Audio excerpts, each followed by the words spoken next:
school or college. But I'm going to take a safety precaution first, which is also going to be fun for all of you. I haven't been informed by some people that there's some dark forces of somebody that does not like what I'm saying. So to be safe, I suspect that it's possibly some dark alien forces that are after us or something, or do not like what they're doing. So if there are any of you in here, it's time to go. Because I have an ancient Egyptian cleansing ritual that whatever they try to do to us or this room while we're speaking, it's going right back to them. And it's true. It's an ancient Egyptian ritual that sends it, that whatever they're trying to do, it will go back to them. Any negative energy is going to be reversed and we're going to be free. I would like you to repeat after me each line. And when I raise my hand on the last line, look up to the sky, and that should do it.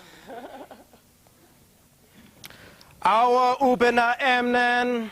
Awa ubena emnen. Keferu kua. Keferu kua. Em keferu en keferem. Keferu en keferem. Keferem septepi. Keferem septepi.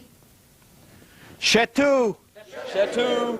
Satutka en herak. Satutka en herak. Thank you.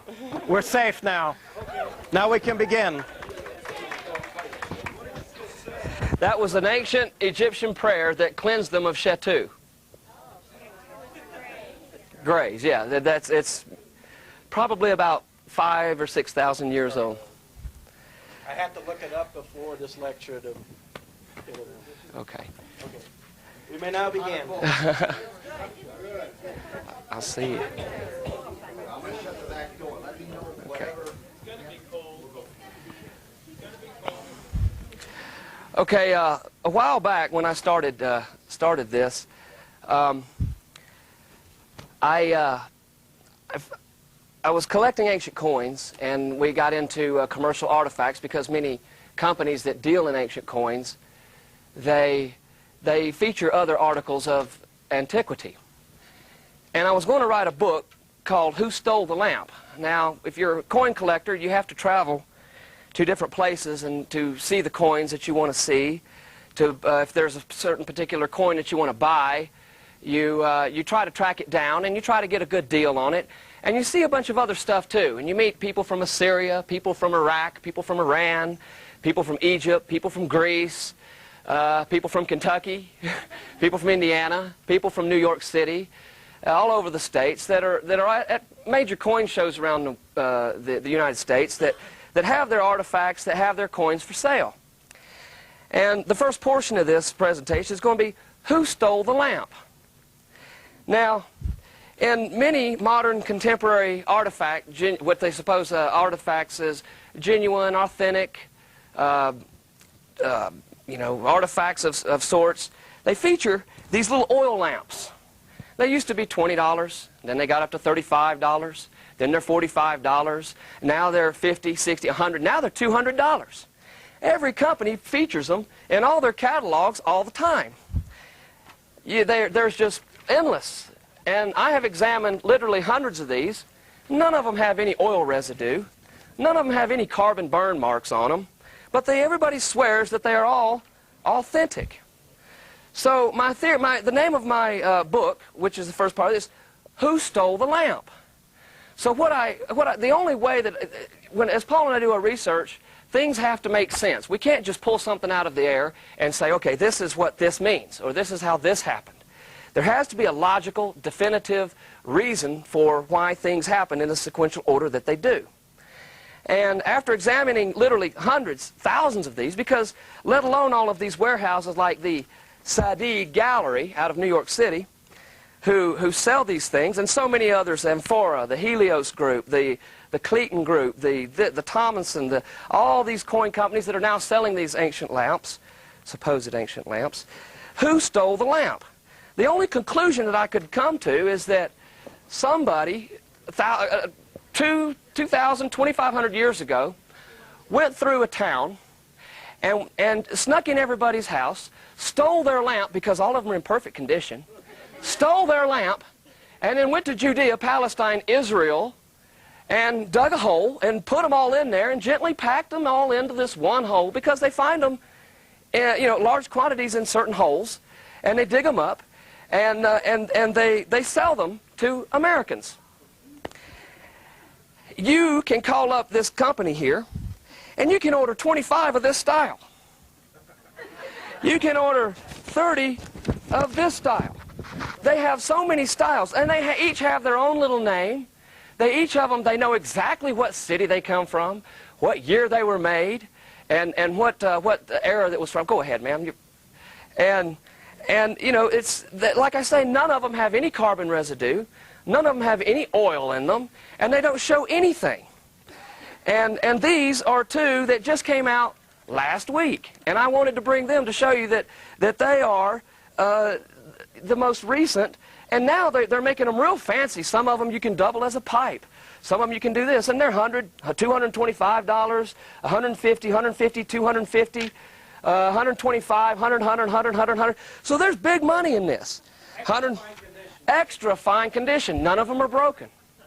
I have been to these artifact shows, and the people that I have seen what they call Roman makeup bottles, that the glass is thinner than a light bulb. And it's got mud caked up all around it. And they'll have 20, 30, 40 of them up here. Well, how in the world is somebody going, what are the chances of somebody finding these really fine makeup, and they got the mascara stick to go with it. Oh, this is what they did, was they put mascara in there, but they said it was tar. Can you imagine, ladies, having tar on your eyes when you cried or something and you sweat and you having tar come down your face? So, and you put they just happen to have the little curve in the mascara liner, and you stick it down in there, it fits just perfect. And the glass is super thin, it's paper thin, but they'll have mud caked up all around it to make it look like it's old, like somebody dug it up. And some of them are very finely painted around the edges, and it's obviously that it's blown glass. And so who stole the lamp? And now we're going to get to who stole the lamp. I collect currencies. Now we're going to leave ancient coins for just that, and the lamps. I collect currencies. And in this book, there's more currencies than there are in the Smithsonian. When I was in the Smithsonian, I'd heard, oh, how great and wonderful the Smithsonian was, and how it's got all these buildings, and oh, you can just get lost in there for days. I saw everything I wanted to see in the Smithsonian in less than 2.5 hours. They didn't have really a whole lot of anything. I had more maps than they had, better maps, better condition. We had a lot more currencies than they had. And it's a couple of very funny things with the currency. We'll notice that the first currencies in the United States were actually the southern banks of the Confederacy. They supported, you had a bank, and the bank would set up its money with what its wealth was of the community. And they tried different schemes. They would print different monies. And a bank is fine as long as everyone in the community honors that particular denomination of monetary exchange. There's absolutely no problem whatsoever. It was fine. The farmers were happy. The traders were happy. The business people were happy. Everyone was happy. The first actual United States or United Colony currency, what you see is this type of this. It looks like this. They're all backed by the Spanish shilling. And the reason for that is because the United States was supposedly attempting to get away from the financial burden of England. So they shifted the money from an England backing, or the British note, the British pound, into something that was backed by Spanish shilling. I'm sure that made everybody feel very wonderful. And as time grows on, as the 1800s come about, the southern banks are doing fine during the Confederacy, but the Union's got it, the federal banks have got to catch up. So they come up with the first dollar bill in 1862 during the height of the uncivil war. War is not a civil thing. It's either glorious or not. You either win or lose. But they started printing money, federal money. And a funny thing, about the same time that federal bills started coming out, currency all over the world came about on the scene, just that fast. The same denominations. Some of them had the same characters on them. They had the same style. They had the same circular objects in them. They had the same coloring. They had the same, I've got several of them in here, but it's too lengthy here to go through them. But all of these countries that are this big, they obviously had no printing press. They hardly had anybody that even knew how to speak their own language. They printed up the money, and it all comes about on the scene at the same time. Money in North America was backed by coinage, mostly, up to this point. But around about 1820, 1830 or so, just about every country in the world, all of a sudden, has coinage. The same denomination, in many cases, the same guy's head. In the British Empire, all these countries had their own coinage with the King George III on them. And they all came about at the same time. With the same denomination. A quarter was exactly the same size. The pennies were exactly the same size. The deca coins or the dime, what we would represent 10 of something, were all the same size. The nickels were the same size. The gold coins were all the same size. So it's obvious, it became obvious to me that whoever was doing it, it was the same person printing up all of it. It was the same person stamping out the coinage. It was the same persons that were printing all of the bills that were spread out all over the world, and it all happened just like that. Well, around about the 1800s, we get a new thing going. It's called postage. And oh, isn't that great? We had the Pony Express, then we had the Postal Service, which now is just we buy little bitty pieces of paper with some print on them that is a coupon for 32 cents. You don't even have to lick them anymore. Now they put the stick on it for you. You're getting your money's worth. You stick it on a letter, you drop it in the mail, and it goes somewhere. Well, I collect stamps too, not because I think it is a financial gain or it's going to make me. I just collect this stuff to learn from it. And I collected world stamps for a long time, and I had a series of stamps, big, thick, old books that was passed down to me from my grandfather, a couple of my uncles, my father, that said, oh, well, here, we got a sucker that's going to spend all this time with all these stamps. Let's just give it all him. If you got anybody in your family that collects stamps, if they even think that you're slightly interested, they'll just give you everything. So I had all these stamps and all these boxes, and I went and started going through the big albums that I had that were very old also, and putting everything in them. And I noticed some very strange things. Stamps were the same way. All of a sudden, they all appeared on the scene just like that. They had the same styles, the same denominations, many of them the same heads. There was an Argentinian stamp back in the early 1930s that had Roosevelt's head on it. Now, why in the world would the Argentinians have a Roosevelt head on their stamp? There were triangle stamps, there were octagonal stamps, and they had for different countries. They were all written the same way. Some of them were the same country, the same color. And out of all this, oh, wait a second now. What are the chances of this happening in the real world? What's behind all this?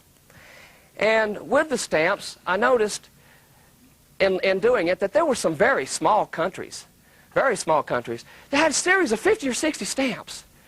And they had page after page in these books. And you go and you look for these countries. I'd never heard of them. And countries have changed names in this century 10 or 15 times. And there was some small Tibetan emirates. There was a tiny Tibetan emirate that was way up in the Himalayas that had 100% illiteracy.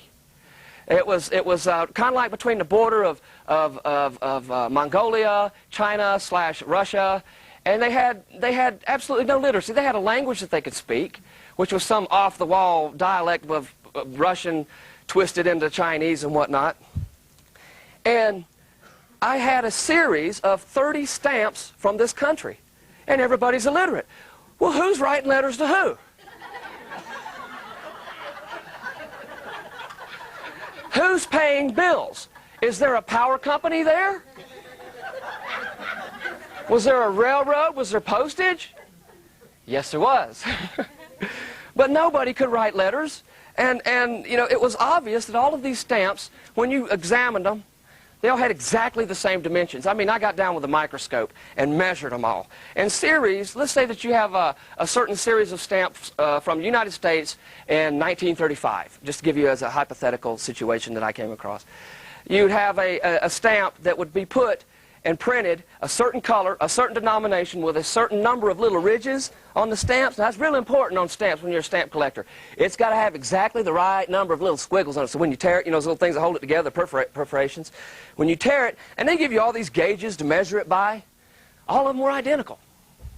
The world over. Come to find out, they were all printed in Philadelphia. Every doggone one of them.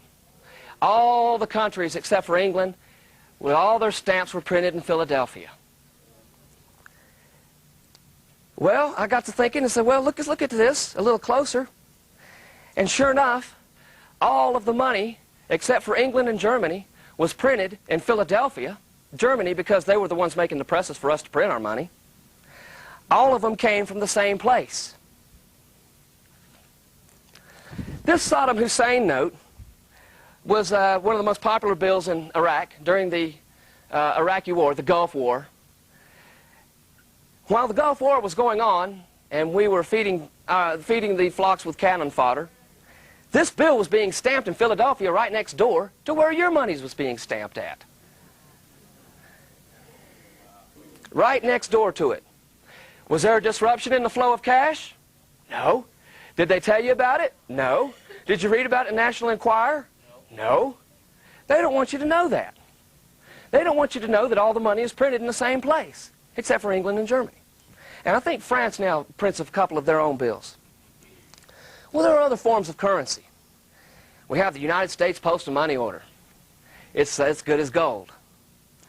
And I got into looking at this one day, and I was, you know, I collect currencies, and I said, well, what are some other things that I can collect that have to do with monetary exchange or international monetary exchange? And you know, let me look at this postal money order a little closer. And when I did, I noticed some very peculiar things that no one in the postal community knew. And those guys, you ever get to the post office, man, they're like, they don't care if you're in a hurry at all. They get off at 5. And they're extremely lackadaisical. Not to knock anyone in the post. I think it's a dogma. I think they give you on the test, can you be slow enough to wait on customers? So, but I noticed something. When you take this thing and you hold it up to the light, it has what is known as a watermark. And any of you guys can come up here and look at this later. So, man, that guy doesn't look like anybody I know. Who is that? Is that Benjamin Franklin? No. George Washington? No. Thomas Jefferson? No. Come to find out, guess who's on the United States Postal Money Order? Adam Weishaupt. All right, now, so this particular one here comes from, it's dated December the 7th, 1992. Pardon me? Adam Weishaupt was one of the initiators of the Illuminati in the late 1700s. He was the granddaddy. He was big-time Mason. He was big-time in the government. The German, the European, just big into government. He was the father of modern-day Illuminati. You can the best information you can find on him is in the Freemasonry Encyclopedia, which is really good for information like this. So what happens is, I'm catching on. I'm going to the post office. I'm showing, hey, did you see Adam Weishaupt on your postal money order? Oh, who's Adam Weishaupt? All right. Hey, Jed, did you ever see that? There's a man there. Cool day, I never saw that before. Did you see that? And so they would start talking among themselves and showing each other these postal money orders. And obviously, they never looked at them. Postal masters never even knew about it. Well, along towards the end of 1993, they changed it a little bit. They changed the money order, the United States Postal Money Order. They put a little fictitious circle here, but they don't put the guy's face in it. You hold it up to the light, and sure enough, there he is. There he is.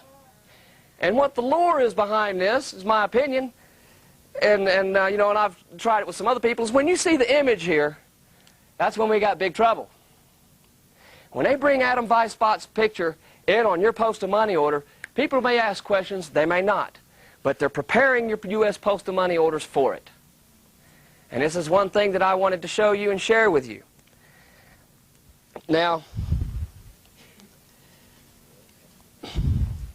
the next thing I'm going to talk about, I call it pass the hat. I've been collecting ancient coins for years. I got the Greek Empire, Alexander the Great, Ptolemies, had all these, Antiochus, Demetrius, you name it. I got Darius coins, Xerxes, Artaxerxes, King Cyrus, everybody's coins here, silver. I got some gold coins, but I don't travel with them. That's what we are. We're pretty much a traveling museum. And there's a lot of things to be, fun things to learn from all this. Then we have the Roman Republic, Julius Caesar coins, Mark Antony. And then we have the Roman Empire, all these Neros, all these Roman Empire coins of the Roman emperors. Funny thing, they all got on the same hat.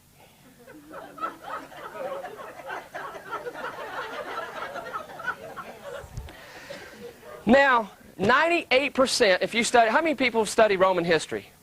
Good, don't bore yourself. Leave it to bookworms like us to tell you what happened. What happens is that 98% of all the Roman emperors were killed by their successor.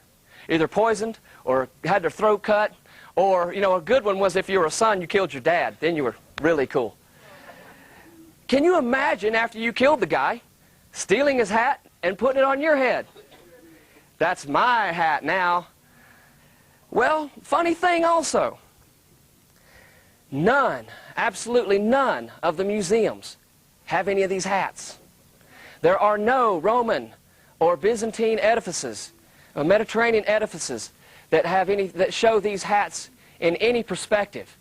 There are no inscriptions that talk about these hats. There is no ancient author that correlates anything with these strange spiked hats that look real cheap. I mean, you know, some of them have a laurel band, and some of them just, you know, just the spikes. And, you know, it's like, okay, what do we got here? We study Roman history like no one you have ever met before. Paul and I put down books like they're bags of potato chips. And nowhere in any of them did it say, or is there anything described, or any mural, any ancient painting, anywhere in the world that shows these metallic spiked hats. Some of the emperors have themselves, now I'm not over-exaggerating, they have their head facing left, and they're like this. You didn't have, I'll get you for that.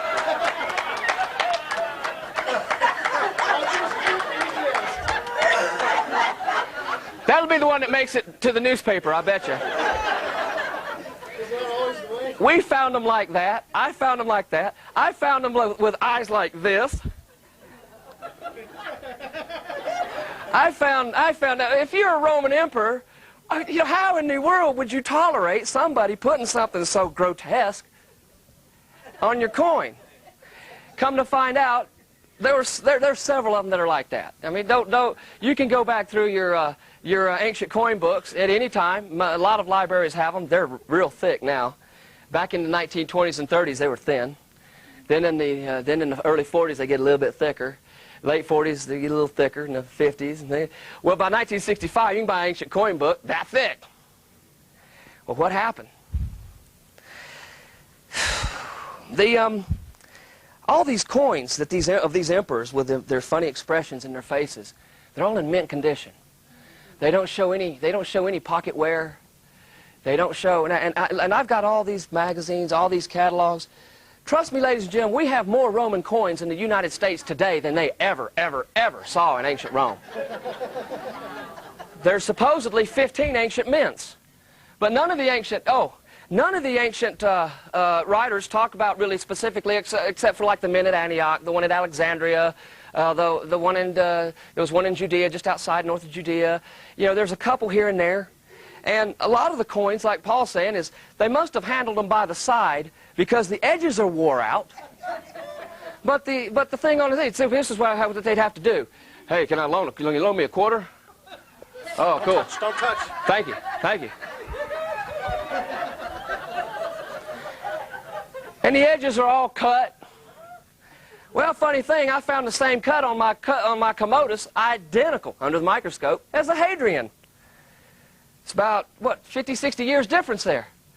You know, why is the Hadrian got the same exact crack as the Commodus? And they got the same hat naturally, and they got the same expression.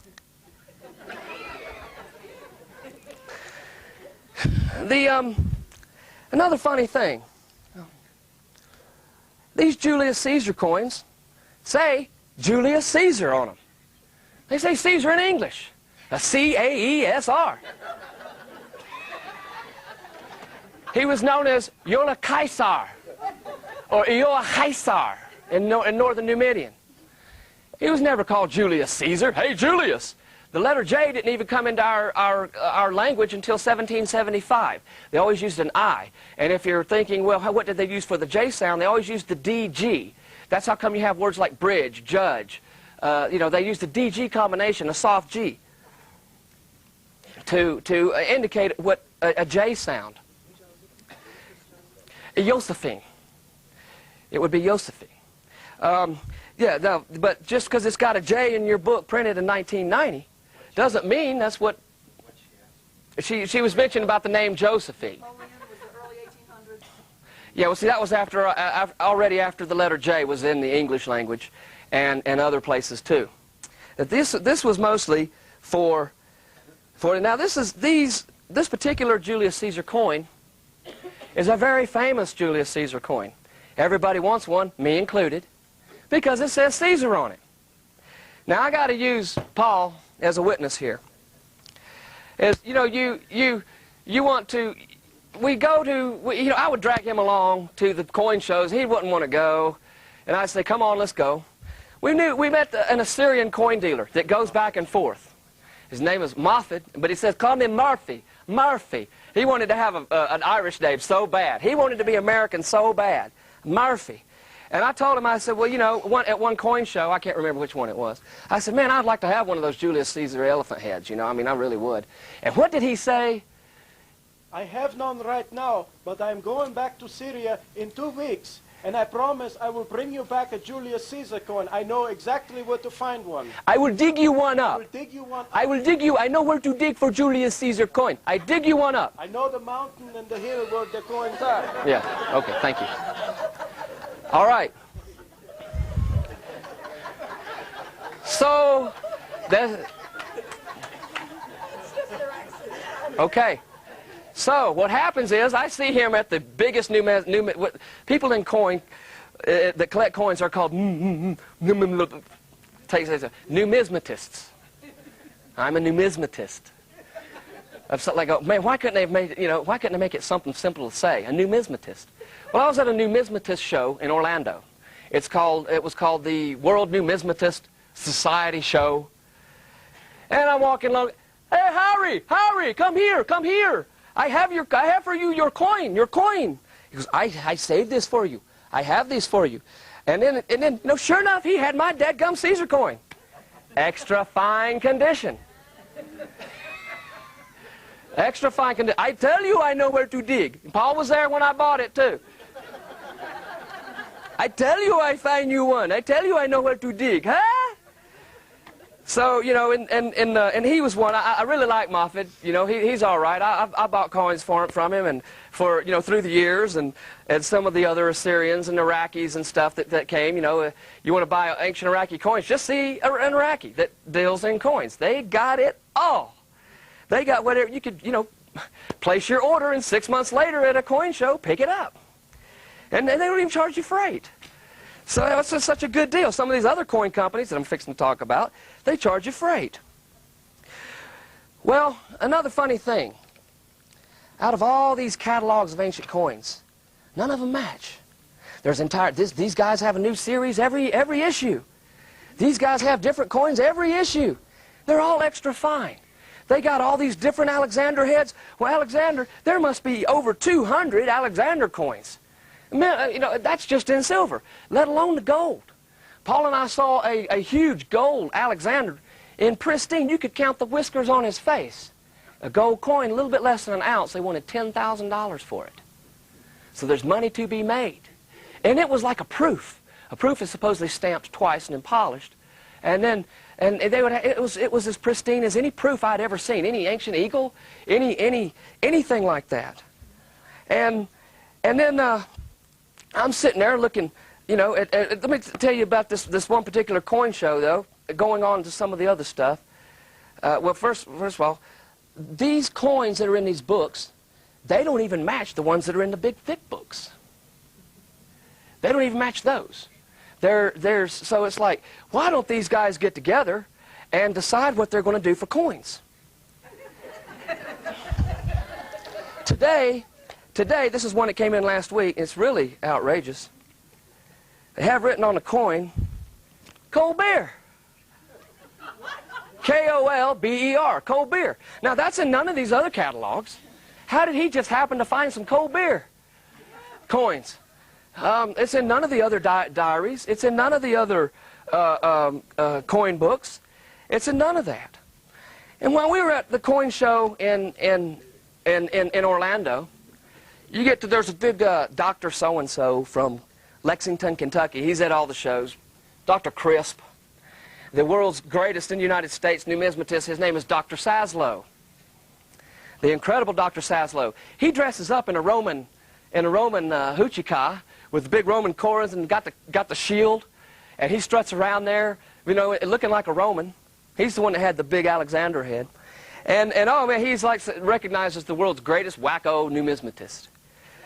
And one of his buddies, Dr. Crisp or whatever his name, they had a pile in his case there of pure silver Athenian coins. And they wanted $350 a piece for them. And they were all just piled up. And I'm telling you, ladies and gentlemen, if you got a coin that's worth $350, you have it in a little case. You at least have it in paper. You know? You have it in some kind of thing, but these were just all piled up together. And when I asked to see one, he just pulls one out and they fall over. And it's like he no regard for, well, does he know something I didn't? Well, obviously you know, those particular coins were a bad batch because they cooled too quick, and the outside of them frothed. So you know, me and Paul are putting all this together, and there's one Sunday morning, me and Paul, we stay up all night studying stuff like this for some reason. We go back to the Side Gallery. I said, man, I'll bet you that I could call these guys and order. They had a set, a pendant earring set. Had a gold Alexander coin in extra fine condition on a brooch. And he had a Ptolemy earring for the left ear and a Ptolemy earring in silver, extra fine condition for the right. 2 earrings. So I said, man, I bet you that I could go up, call these guys, and order just as many of them as I wanted. And sure enough, I called them up. I said, yes, I'm here with the Southern Baptist Church, and we wanted to get something nice for our ladies teachers on Sunday morning, our teachers group. And I just wondered how many of these sets of the medallions and the earrings can I get? It goes, well, how many do you need? How many do you need? This gallery's in New York City. I said, Reverend Paul, how many of them things do we need? And he goes, oh, we need 80 or 100 or something, 85, something. We just picked out a number. And he goes, oh, no problem, man, I can have them to you in 4 days. I said, well, are they all going to be extra fine just like these? Oh, yeah, or better. But what they got is they got a big bin back there with a shovel.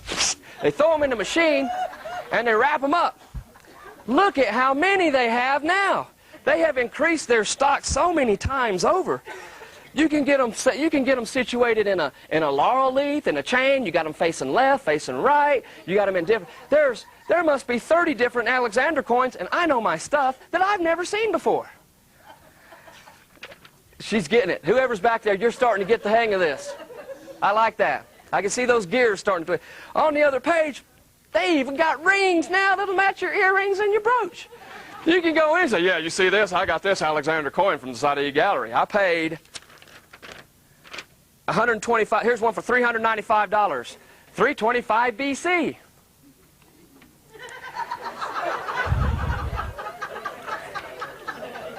They have cufflinks. They have tie clasps. Extra fine condition. And don't forget we don't forget the ladies. We have all these wonderful ladies. Boy, here's 3 Alexander heads in silver hanging on the same ear. Pardon me, sir? Nose rings or? No, these are earrings. If somebody has a question, just, you know, this might be a little heavy. Just go ahead and ask. What you're trying to say is that they're all counterfeit.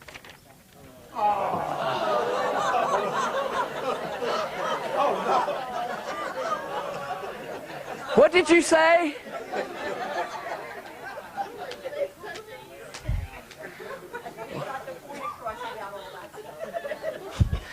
I ordered from one of these companies. I think I found his book here. M&R Stamps and Coins. He's another one too. He's got all these Alexander heads. They know exactly where they were minted, when they were minted, everything else. And Paul said, let's start really getting esoteric with these guys. Let's hit the emperors that were just there for a couple of weeks before they were assassinated.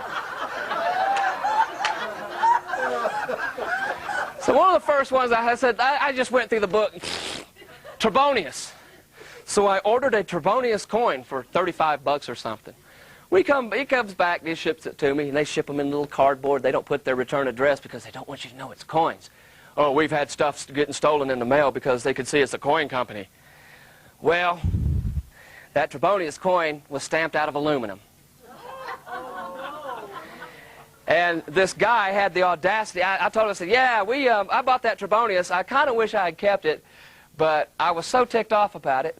We broke off a piece of it, held it up in tweezers, lit a match to it, and he goes, whew. And it was purely, you could tell by the feel of it, it was light as it sounded worse than a penny or a dime. I mean, it was obvious that it was fake, and I sent it back to get another fake one, okay? What we found out, what we discovered is that they had emperors that only ruled for like 2 weeks. They had an entire series of coins minted at all 15 places. And the guy didn't even get the throne warm with his fanny. And he was gone by the next guy. There is the year that had 3 emperors, 3 Roman emperors. They call it the year of the 3. It had Galba, Ortho, and Vitellius. And all 3 of them have these massive, you can just pick out what you want. Gold, silver, or bronze, and the entire denomination. Minted at Antioch, minted in Rome, minted in Alexandria. It didn't matter. They got them all. And so what happens is with all this, people, are got their eyes shut while all this is going on. I'm sure that none of you ever dreamed that you'd come here to Global to hear some history buffs and numismatists speak about ancient coins. But what they did was this. They started attempting to back up history with ancient coins. Now, you can go and you can buy Bar Koko Bar coins. How many of you are familiar with the Bar Koko Bar Wars? Good. One lady, okay? Bar Koko Bar was supposedly a Jewish renegade, and he's not recorded by any classical writer, but we have the coins that prove it. He comes on the scene about the mid-late 1800s with this fictitious story about he saved the day, how he did this. Look, these coins back it up. And all the coins are written in block Hebrew script with an English syntax.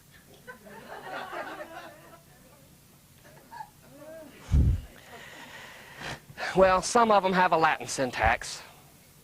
Hebrew coin has a Latin syntax. And before World War II, there was a German book printed that was just very nonchalant. Said, man, we don't have any proof whatsoever that Pontius Pilate ever lived other than what's in the Bible. Not so anymore.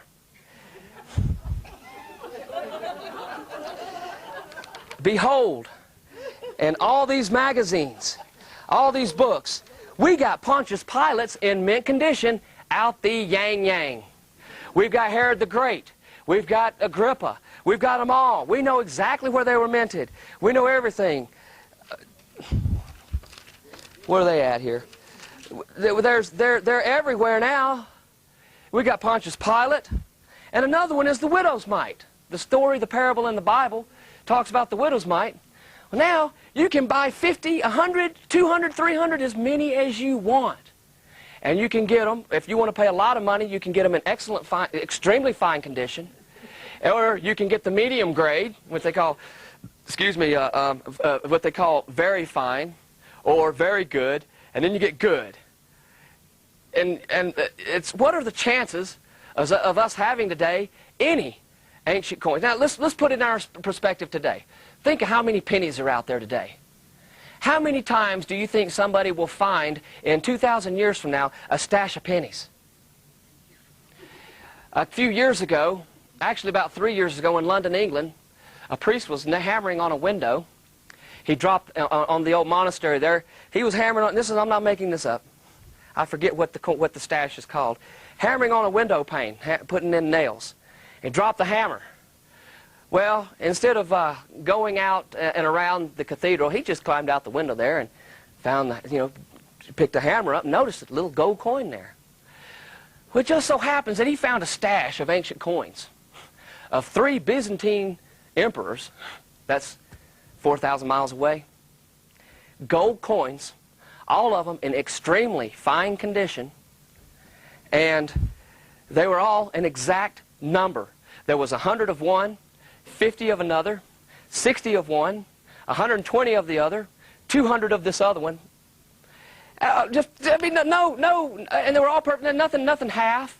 No 61 of something. They were all exact numbers.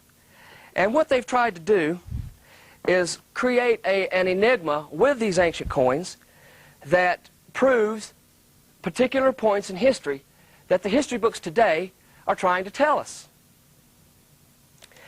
Through my studies of ancient history and Roman history, there are 3 primary ancient historians that do not cut the mustard. And they are Philo, Eusebius, and some of you may know this person, Josephus.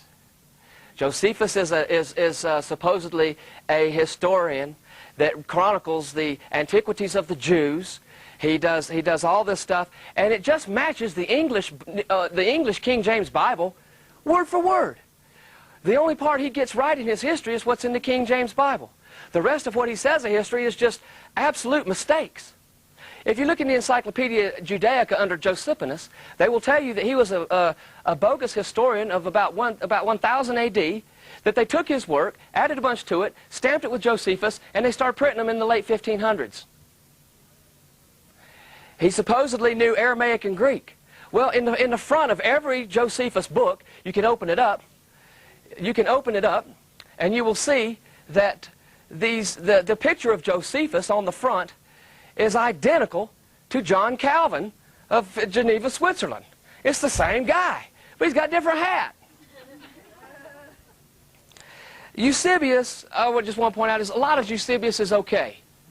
But Eusebius will be going on describing something, and all of a sudden, out of nowhere, he'll start backing up Philo. Philo this, Philo. And ladies and gentlemen, I beg you to understand that these guys have been tainted. They are a catch-all. As much of everything that they have wrong with history, they prove certain aspects of what people are trying to say today in contemporary times of what ancient history was to depict. So who created all these ancient coins? And where did they come from? What are the chances of all of these Alexander heads, these gold coins, these silver coins, making it across the Great Lake, the Atlantic Ocean, in an airplane without somebody stealing them? It's like transporting diamonds or something. These guys make a lot of money. These things aren't cheap. But you see, there's not a single one in here has any wear on it whatsoever. And they prove ancient history with it. You can go through 400 years of ancient Roman emperors that all have the same hat, identical from start to finish. And it is my opinion that what has happened is that if these coins were real, what somebody did was they either went back in time and got the dies, or they managed to hold on to the dies, sequester them, conceal them for 2,000 years later. These coins did not exist in the 1800s. There are no books printed in the 1800s that show these ancient coins. When you find an ancient coin in Europe, what does it look like, Paul? I've done some archaeological work in Europe, and I have found some ancient Roman coins after we were digging, but they were extremely corroded where you couldn't see anything. You can hardly even make out 1 or 2 letters, much less Pius Antonius, the great conqueror, the benevolent one who builds houses. You know, they've got all these inscriptions. They got cold beer on them. They got an ancient coin now that they're printing cold beer on. That's, I guess, to get to the mental psyche of Falstaff lovers. They got, and there's also one that has U.S. on it. Right dead in the center of the laurel leaves. It says U.S. It's in one of these books. I found it. But the thing is if if the theory is true that somebody got these dies or somebody concealed these dies only later to be dug up, that would be a secret. If somebody had taken these ancient coins and buried them, which I don't believe ever happened, you know, all they'd have to do is stamp them out in the early 1800s, bury them for 30, 40 years, let them get a little patina on them, and then dig them up later. Have members in their own little secret society or whatever, or just create them out of thin air, and then just start selling them. And by the time people get literally addicted to collecting ancient coins, because you'll find people like me that enjoy Roman history, that wanted to have something more. You know, I wanted to have something more than a Michael Grant book on ancient emperors. I wanted to have a coin. I wanted to see what the guy looked like.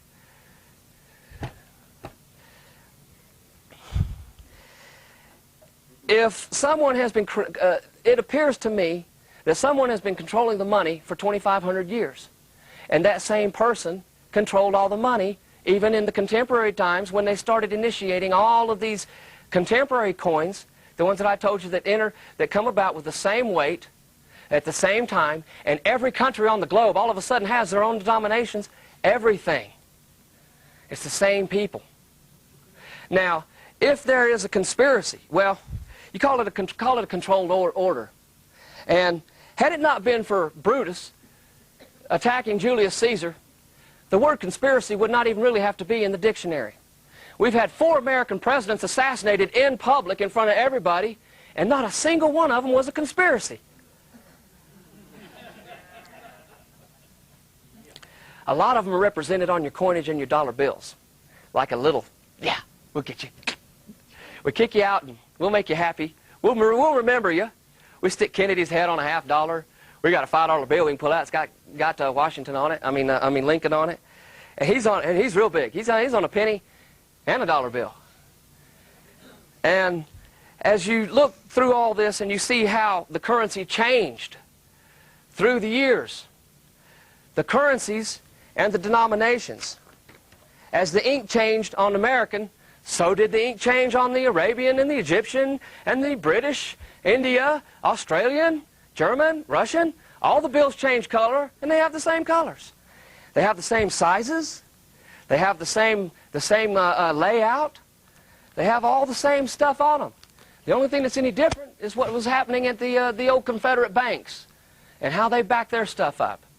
Each bank was able to stamp out its own stuff, and it was all happy and good. The same people control the bills. Now, there's one last thing. I had to tell you this and present this to you in a way that I'm glad has been comical to you, to leave you with one last thing before Paul comes up here and we expose here for the first time something that is extremely important for each and every one of you to know.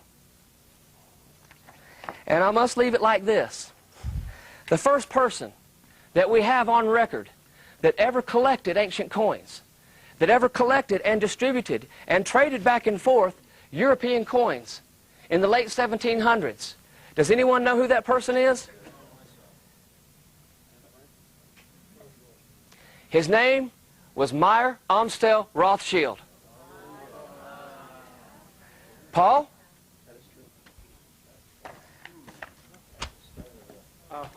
Here, hold on a second.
Ichiwaiki.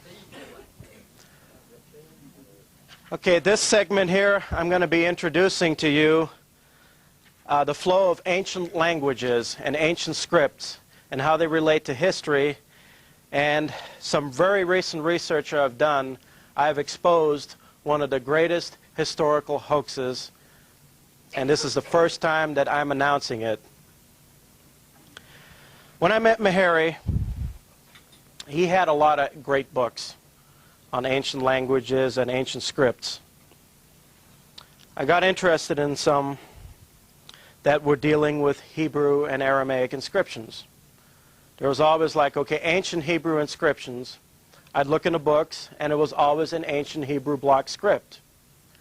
But a suspicion I always had is like, where is the actual manuscript? I want to see the manuscript. It was always this typed Hebrew block script. I wanted to see the manuscript. Put it aside. Well, Harry had an excellent collection on the Dead Sea Scrolls, which I enjoyed studying. He has the best collection that anybody has information on the Dead Sea Scrolls. Every book and a lot of pirated information out of Poland that you can only get at a very high price on the Dead Sea Scrolls. He introduced it to me 2 years ago, but I was busy with other projects, and I said, well, I'm going to put it aside for now. When we actually started getting suspicious of these ancient coins, for me it was actually due to something that happened to me back in 1988. I was up in Maine cutting wood and taking out a huge stump up at my uncle's cabin up in Harmony, Maine, 45 minutes north of Skowhegan, central Maine. And as we were pulling out the stump, there was a clump of dirt. It was almost 6 feet underground. This was a huge stump. There was this little clump of dirt, and I noticed something shining. I pulled it up. It took a while to clean it up completely. We put it through different solutions, and it cleaned up fairly well. In that clump was this coin here. Harry will bring it back tomorrow, which you can see at our table, the actual coin. But this is, we don't leave it out. This is actually a printed copy of the coin, forward with a head and a reverse. To me, it looked like it could be an ancient coin. Obviously, it was ancient. It was 6 feet under, it was dirty, and it was eroded in certain spots. But it was an ancient coin. But what bothered me was the script on it was very strange. It was a very strange script on it. And the first thing I decided to do was, okay, Harry, let's get some ancient coin books. That's before we figured out anything about ancient coin. Let's get some ancient Roman, Greek coins anywhere that's available, and let's find this coin here. We had no luck. I took it to university professors. Can you identify this? No, I don't know what it is. They just theorized and had no clue. Never seen anything like that. Then when we went to this coin convention in Orlando, we decided, well, maybe there's some ancient coin expert there that can tell me what in the world this coin is. We took it to some people, they don't know. Then we went to this expert, Dr. Saslow, who had these beautiful golden Alexander the Head coins for $10,000. And what really made me suspicious is when I walked up to a Ptolemy coin, and the funny thing was, on that coin, the word Ptolemy was written in Greek letters, but it was written like in English, Ptolemy, with the I at the end. In Greek, it was Ptolemaeus. And I looked at it, I said, this is written in English with Greek letters. And he was charging $15,000 for that gold coin. And we just said, boy, oh boy.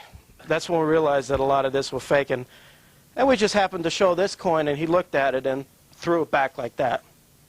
Oh, it's fake. It's a fantasy coin. Okay, excuse me, Dr. Sadlow. What is there about this coin here that is fake? Well, it's just a fantasy coin. You can make this, you get this out of a cereal box. Okay? With him and with others, we said, okay, please, you know that this is a fantasy coin. Would you please show us a fantasy coin? Just bring up a fantasy coin. Well, they made them all the time. I mean, these people made fantasy coins everywhere. They're just all over the place. Okay, could you please show us one? Nobody. Got very hostile over this coin, and I could not believe it. Why is somebody getting so emotional or hostile over a coin? Why didn't you just say, I don't know? It had a very strange inscription on it. Like you see right here. Very, very strange inscription. And I started looking at that, I just started, okay, I can read ancient Greek, I can read Latin, and I know the Hebrew block script. But what I need to do is, I need to study the origin of the alphabets to solve this mystery here. So I started to get a collection of many books, and Harry had some, of actual ancient inscriptions, letters that were written on papyri in Egyptian and Aramaic from anywhere from 2000 BC up to like 500 to the time of Christ. I wanted to see actual ancient documents in their writing. And had a lot of success. This is a book here called Syrian Semitic Inscriptions, Volume 2. I'll tell you something about Volume 1, which is very peculiar. It has a bunch of letters written in Semitic Aramaic from time before Christ. All had the Phoenician Aramaic inscription in cursive and a regular Phoenician script. As you see here. Now I was starting to see some similarities between this and Coinage because this is some very old stuff that was found and that's authentic. And then I said, well, this is ancient Phoenician. It was a Semitic language, very akin to Hebrew. Except that the biblical Hebrew had a very structured and formal grammar, which was based on the Latin grammar. There was the Greek grammar in ancient times, there was Latin grammar. And I noticed something about Old Testament Hebrew. It had a very nice structured grammar. It had tenses, it had declensions, and everything. I mean, just a perfect grammar. And when I looked at these ancient Semitic inscriptions, they didn't have a perfect grammar. They were more like agglutinative root words where you can understand a very basic that everybody wrote.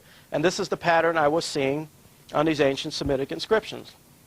I said, fine, we still haven't found the answer to this coin. So I started studying more ancient inscriptions from Italy. And then when we came up with this tomb, I was able, with the artifacts from the cave here in North America, looked at the inscription and said, boy, this is something unusual. It's not something you see all the time. The only word where I've seen similar inscriptions to this and to inscriptions that were found in Burroughs Cave, Illinois, were in southern Spain and northern Africa. And I wanted to get some books on them. They were called Iberic inscriptions. They had the strange Phoenician-type alphabet.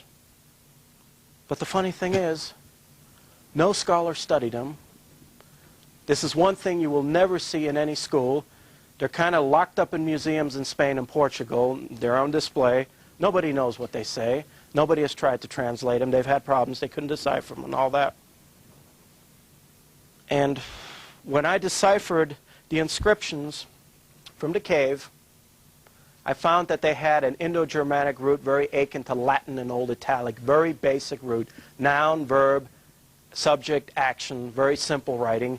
They wrote in different directions. Bostraphigian, which is where you start from left to right, and then the next line you go from right to left. There were direction writing up, down, up. Some of them written purely retrograde. All kinds of styles of writing. And it was a very, very basic form of communication. They wrote as they spoke. And you see the same thing when you read Egyptian hieroglyphs. The syntax is very different from modern languages. You have the entire hieroglyph, and it may say a sentence like, I'm saying an adoring prayer to Ra. You would say it in English. In Egyptian, the word order would be Ra, the great, adoring I, prayer, say. Strange word order, which is Egyptian syntax. But then you have to actually work. When you read the old language and decipher it, you actually have to work very hard in getting the meaning into correct English. That's the hardest part. Now, what Dr. Wallace Budge does in his books, some of you may have seen the Book of the Dead and all that, it's really nicely written. He has the hieroglyph, and on the bottom of it he writes the English translation, but you basically have to translate it in correct English yourself. Today you have new versions of Book of the Dead where they were just added a whole bunch of new things in there. And if you want to read the Book of the Dead, get Wallace Budge's Book of the Dead. That is the best and accurate translation.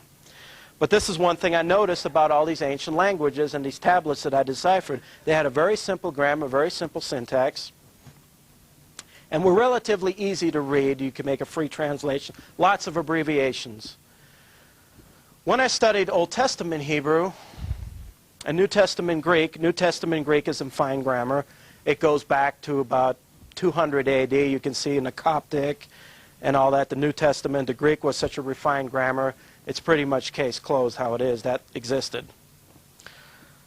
Old Testament Hebrew, I noticed, for one thing, it was written in this very perfectly structured grammar of Semitic language. And I kept on reading ancient Hebrew inscriptions. When I looked at ancient Hebrew, now volume 1 has a lot of pictures with ancient Hebrew. Now here there's Assyrian Semitic inscriptions. They call this one ancient Hebrew. I looked at it, it's in the Old Phoenician alphabet. As a Semitic scholar myself, I cannot tell the difference between Hebrew and Aramaic. The vocabulary is identical, except there are a few words in a dialect that are slightly different. But the one thing I question, the script is in the ancient Phoenician script. The language is in Semitic. How can somebody claim that this is Hebrew and this is Aramaic? I didn't know. Then I started studying the Old Testament a little more, and I noticed everything was in block Hebrew, neat script. I got very curious. I said, well, what is the oldest copy of the Old Testament there is? I want to know. Old scrolls of the Old Testament or something that I can look at.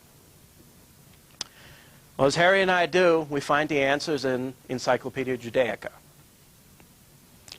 Great set. If you ever want to know anything about ancient history or what's happening or contemporary people, look at Encyclopedia Judaica. Most libraries have. You'll find a lot of information there. We looked at Encyclopedia Judaica, ancient Hebrew inscriptions, especially the Bible, because we studied the Bible a lot too. Well, surprisingly, there were none. The earliest Old Testament inscription in Hebrew script comes from about 800 AD, and then it turned into the Masoretic texts. And I asked myself, where did it come from? Looked at the oldest manuscripts in this nice, beautiful block Hebrew script. Nice grammar, everything. And one thing I noticed about the Old Testament Hebrew and the block script and the grammar, that it is very much in Latin syntax. The Semitic language, which was very raw in Phoenician times, was taken, and with the help of the Greek grammar and the Latin grammar, it was structured.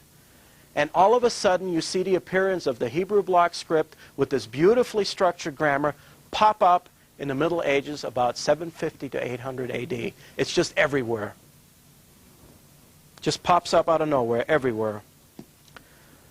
Then I decided to do a little more research because I wasn't quite getting the picture. I said, well, let's look at some more ancient inscriptions, and I was coming back to these ancient alphabets that you find on stones and on papyri. That is a clue. In ancient times, around the time of Christ or before, anytime something was handwritten, they used the papyrus to write on. That was a very important thing that I ended up noticing. Papyrus and stone were the two main forms of communication. But another peculiar thing I noticed is when doing research, I decided to study the archaeology of the Middle East. Because one time I watched a television show when I was 14, and there was an old German archaeologist, I don't know if it was Maria Reike, who worked in Peru, but she also went to Israel and Egypt, and she made a statement. She said, and that really got me to second, she said there was absolutely no archaeological evidence that the Exodus ever happened, that David, Solomon, and Saul and all these great Israelite kings ever existed. I kept that in my background. No archaeological evidence at all. So I decided, okay, let's do some more research. So I was studying the Bible and everything. And then we decided, when Harry decided to get the entire ancient history collection for our tomb research and all this, we decided to read ancient historians. Let's find out if anything correlates. Well, there are a few sources that talk about the Hebrews. One source is the ancient Egyptian priest Manetho. And there's many other classical sources, but I really like Manetho because there was a stone from this cave in Illinois that I deciphered. There was a figure on the front that appeared to look like Moses. In the back of it, it gave a name. It was Ozar-Zeph. And I translated that 2 years ago. I had no idea what it meant, so I kind of put it aside. I grabbed Manetho, who wrote the history of Egypt, because what really bothered me the most about the Bible and Josephus and all these other texts is about the Exodus. They always call him Pharaoh, Pharaoh, Pharaoh. But nobody knows who the Pharaoh's name is. And all these scholars were debating it's Ramses II, it's Seti I, because this reason or that reason. So I started reading Manetho, and I had a very interesting account. He gives the name of the Pharaoh when an Exodus happened. Amenhotep III. I was like, did these people miss something or something? And the only story that Manetho and other ancient historians correlate to is that a group of people known as the Shepherds entered Egypt about 1500 BC and overthrew the Middle Kingdom, how we would know today. These shepherds ruled in Egypt for a period of 300 to 500 years. The Egyptian people revolted against these shepherds, which their name were called the Hyksos. They revolted against these shepherds, and they routed them to the city of Avaris north of the Delta.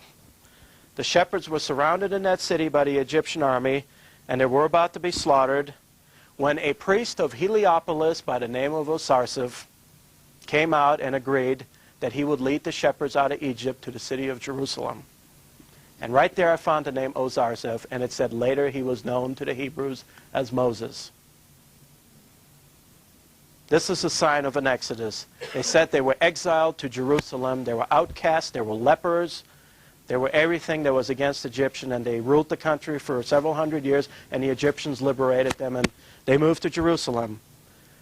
Ancient historians also say they just stayed there. They were conquered by the Assyrians, the Egyptians, the Hittites. All these empires were there. It always seemed like Palestine was a stomping ground for powerful kingdoms.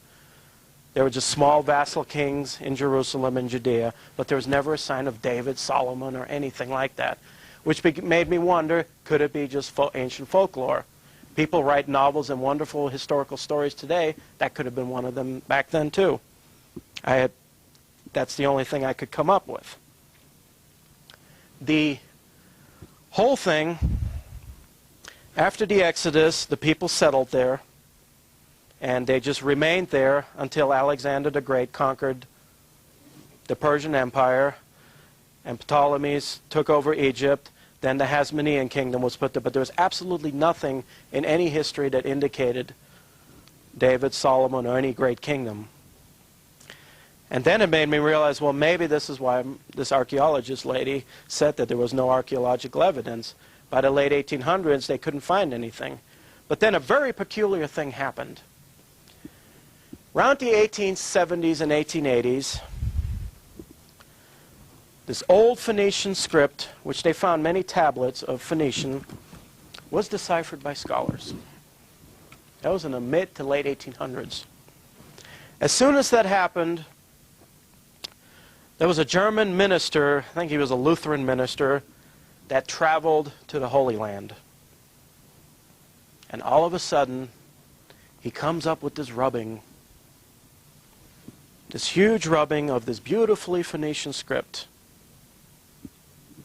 And naturally, it was translated, it was written real perfectly. They translated it, and it just happened to match a story in the Old Testament, the king of Moab and his war with the Israelites. But the funny thing was, he took a rubbing of it.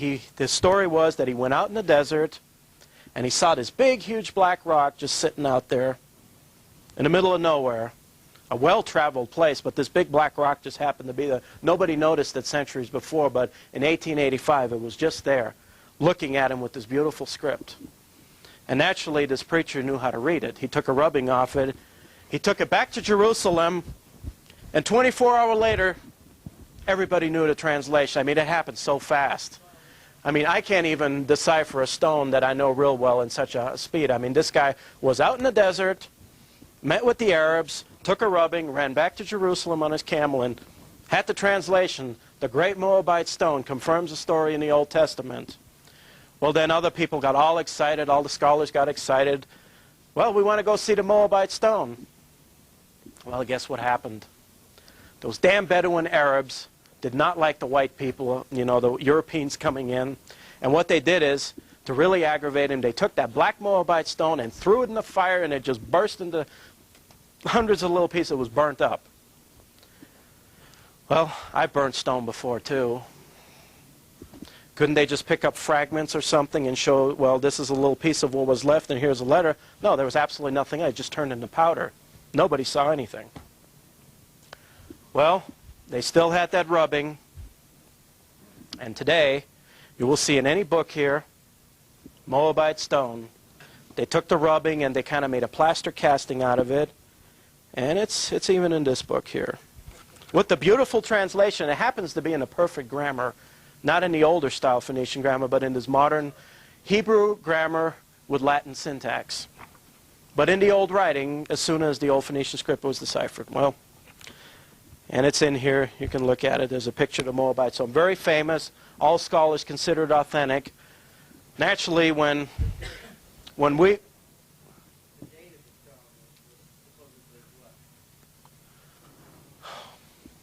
The date of the stone was supposedly about 800 BC, something like that, when the Israelites...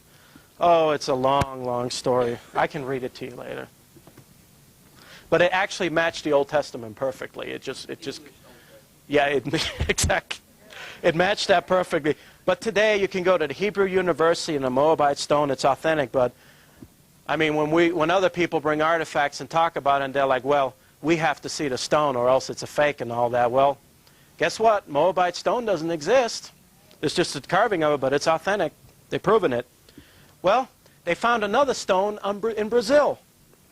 The Pariba stone. I don't know if any of you ever read any books about transoceanic travel. This was found in 1810. A beautiful stone inscription with old Phoenician writing on it that was translated in the late 1800s by a noted scholar, Da Silva Ramos, who heard about the Phoenician translation. He was a good Semitic scholar. He translated. It told how a bunch of Phoenicians came around Africa from the Red Sea, and their ship got stranded, and they remained there, and they were praying to the gods, did a sacrifice, hoping that somebody would rescue them. It had old Semitic inscription on it, old Semitic syntax. It was 100% authentic. Well, the stone got stolen, and it's in probably some Brazilian president has it today. It's not in a museum. But the scholars today have the nerve to say, well, that stone is a fake because, number one, it was found in South America, and there was nobody there before Columbus. And, well, the stone disappeared. You know, we just have a photograph of it, so it's got to be fake. Well, the one that sounds right is a fake, but the Moabite stone, which they don't have anything, oh, that's authentic, of course. Well, it got me to do a little more research. And about 2 months ago, I told Harry, I want to start checking out your Dead Sea Scroll material.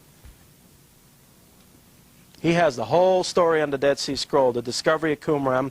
And the reason I got interested in that is because a pastor that we know was in contact with a Dr. John Strugnell.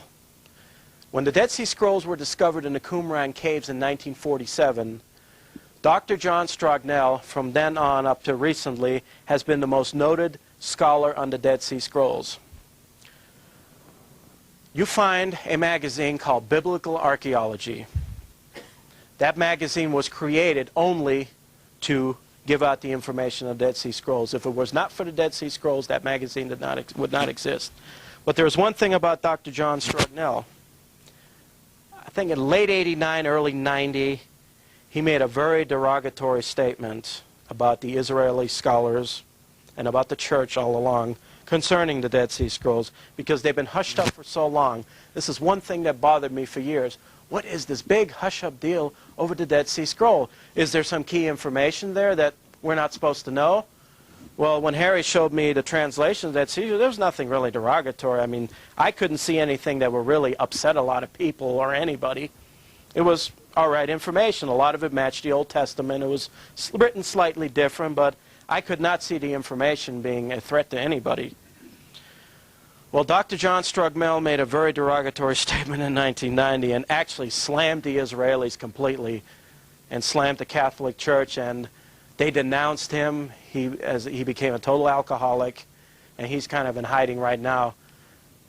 So when we met this preacher, we wanted to ask some questions to Dr. John Strugmel because he was going to have a radio interview. We set up a few questions that we asked him. But he didn't get on the show up till now because he's still very in bad health right now.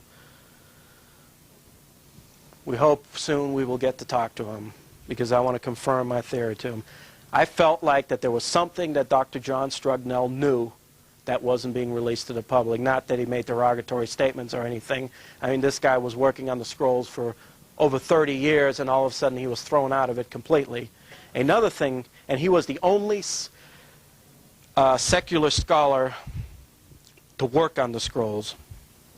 The other scholars that you see, if you look at a Biblical Archaeology magazine, that are the top Dead Sea Scroll scholars are hardcore Catholic priests from the Vatican and hardcore Jewish Orthodox Jews. All hardcore religious people. The only one that worked on them at that time, Dr. John Strugmel, was thrown out of the project. Another thing bothered me. I know this Semitic scholar who lives in Beverly, Massachusetts, known as Dr. Cyrus H. Gordon. He is one of the foremost Semitic linguists in the world, if not the. He was hired by the Syrian government early in the 70s to translate some cuneiform texts found in the city of Ebla because he was so proficient in Semitic and the language was Semitic. Anything that was found ancient and Semitic, Dr. Cyrus Gordon was there to write about it because he was the best. And he was also a secular scholar. And he also translated and codified the Pariba stone in Brazil. He went over, you know, as a Semitic scholar, he went out on a limb to even say, yes, there were Phoenician people in Brazil. He didn't, you know, at least I like him for that. He was very open-minded on that part. But what bothered me is, why didn't he ever work on the Dead Sea Scrolls? What was the deal? This guy is the best, and he's not working on the Dead Sea Scrolls. I ask too many questions that are stupid. I get really suspicious about it. I ask a lot of dumb questions. When I was a kid in school, I always asked the most absurd questions to the teachers. They would throw me out of class. Just say, give him an A, get him out of here. But these are the kind of questions I asked. Then I said, okay, Harry, I want to look at your Dead Sea Scroll material because some of the earlier books had this nice printed Hebrew block script on it. And with the translation, I said, that's not good enough. I want to see Dead Sea Scroll fragments. He had them. He dug them up and he had them. Well, there's one funny thing I noticed. All these Dead Sea Scroll scholars, these religious scholars, are saying that they date anywhere from 200 to 300 BC to maybe 100 AD to the time of Christ. Okay. Well, I've had plenty of other inscriptions, Semitic inscriptions here, from that time era, all written in cursive Phoenician, which you can all come and look at and explain. Nice cursive Phoenician, like this here, beautifully in the Aramaic script. That's what I expected to see. Well, I have every piece of material on the Dead Sea Scrolls, fragments, and I look at them. I noticed something funny. I said, well, maybe there's just one here, and there's just one there. I look at the script on the Dead Sea Scrolls. The first one I look at was not a Dead Sea Scroll, but they say it was a scroll contemporary to that time called the Damascus Scroll, found in the synagogue in Cairo, Egypt. It had this beautiful block Hebrew script. Well, let's forget that one. I go back and look at the most famous scroll that everybody in every Dead Sea Scroll book calls the Temple Scroll. And I looked at that one and other ones, and it is in cursive block Hebrew script as written in the nation of Israel today. Then I said to myself, I looked at every single one of them, block Hebrew cursive script. I said, well, maybe this is just an interpretation that a scholar made. No, it's the actual scroll that was found. Another peculiarity I noticed was that all the Dead Sea Scrolls found in Qumran were written on vermilion sheepskin. Vermilion. Okay. All I know in ancient times is that they wrote on papyrus. But I said to myself, okay, they found these scrolls here. It's in Hebrew block script. I look back. I actually really had to say to myself, okay, I know there's something wrong here. I got to look back to the ancient alphabet. Where did the Hebrew block script come from? Well, it started around the 1st century A.D. The kingdom of Petra, called the kingdom of the Nabateans. They had monuments, and they had a script that was not Hebrew block script, but it was a type of block script which Hebrew derived from 1st century A.D. Then in 2nd and 3rd century A.D., they had the script of Palmyra, which was in Syria, and from that derived the Syriac script. I could see a pattern.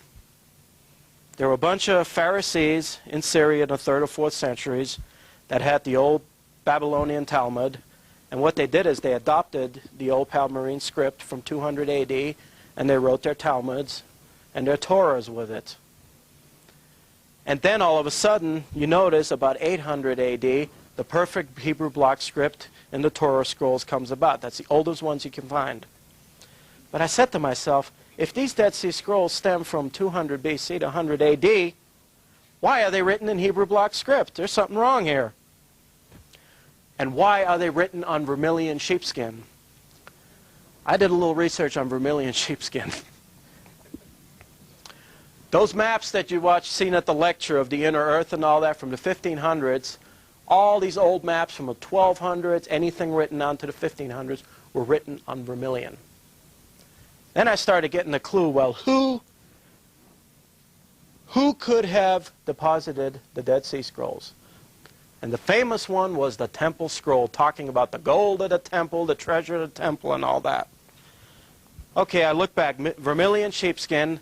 The Hebrew block script on the Dead Sea Scroll looked very much like some block Hebrew script that was found around the 10 to the 1100s.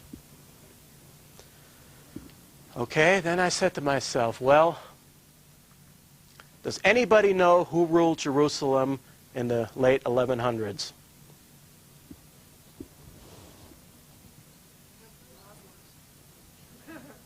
You're right.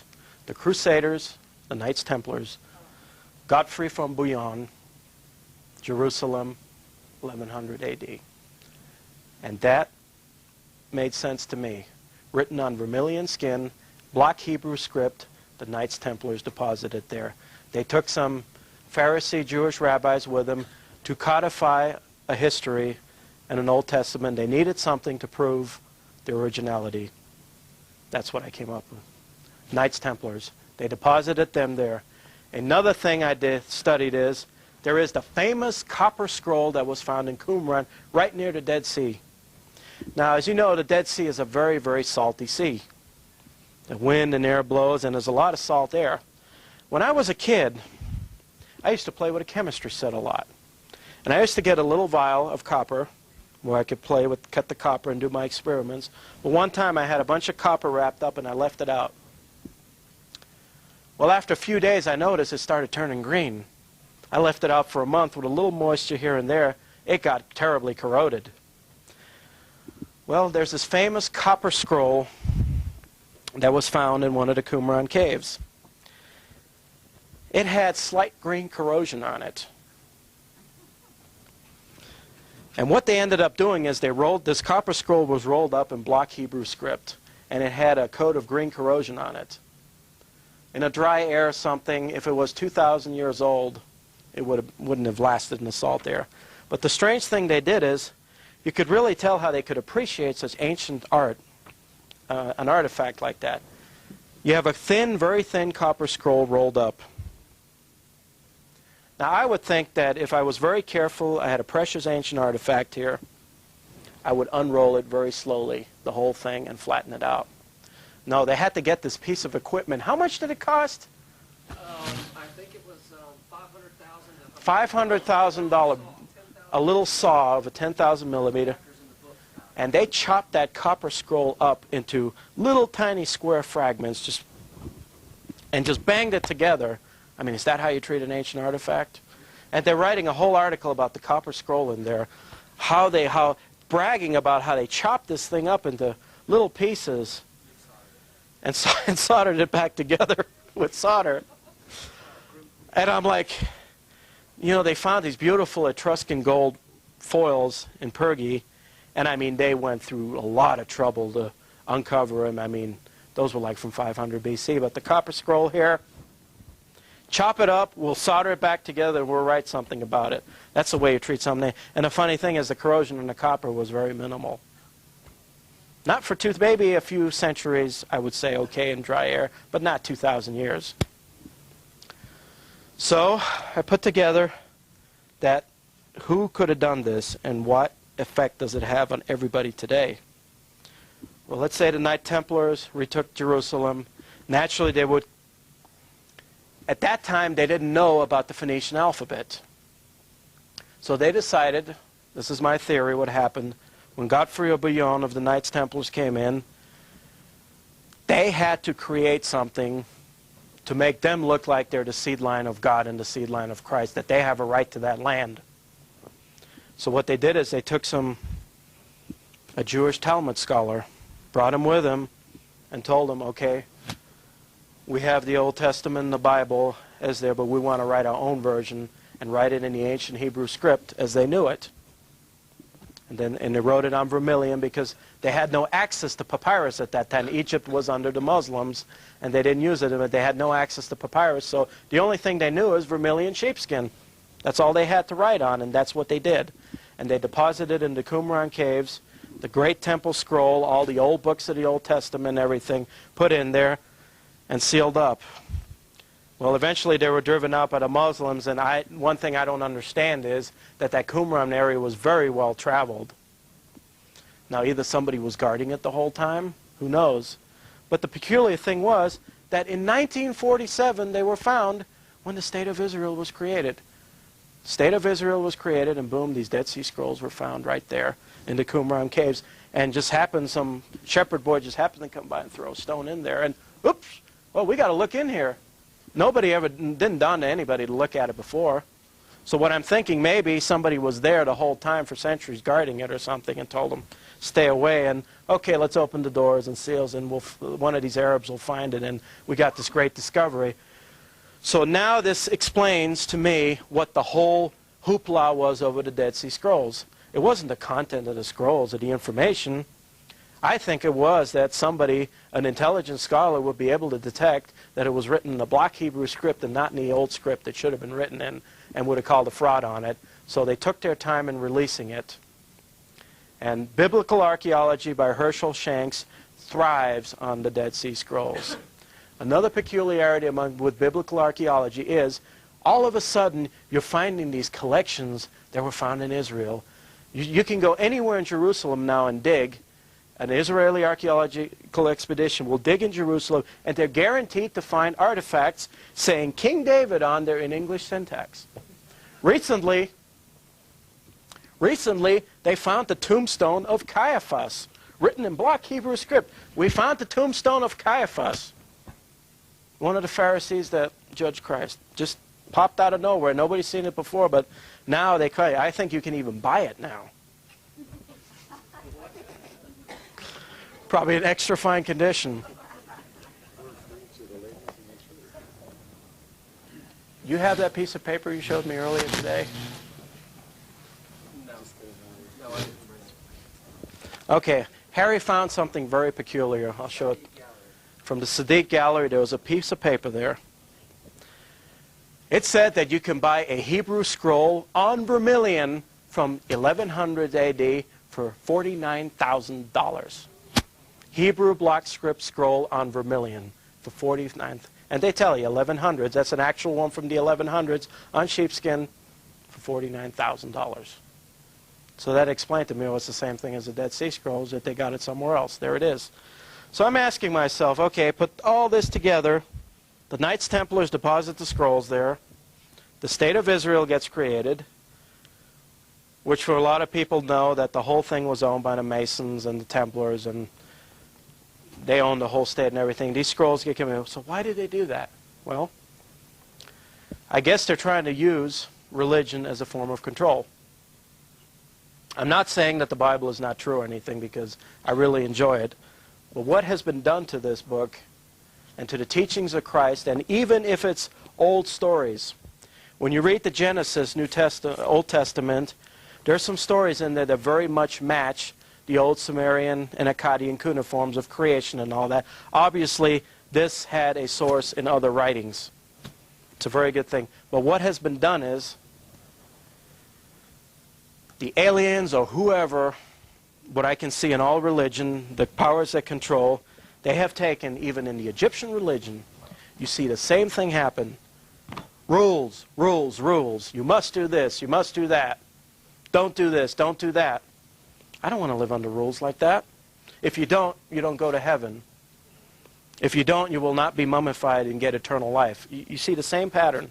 And it's going on, especially now with the Bible. What they have done with this book is they have twisted it so badly, the Old Testament and the New Testament, and especially since the King James Bible came out, 1611. The King James Bible, the originator, that is the Geneva Bible. And at that time you have John Calvin and all his group involved in it. And what they've done is, especially with the English language, they have taken it and they have done so many things to it. A lot of church denominations we have right now are due to a mistranslation in the English. If it had stayed originally in the Greek or the Hebrew, you would only have one denomination. All the denominations were created through translations, and that's how the dogmas are. And this is one thing I see about Christianity and all the religions. Why all these denominations?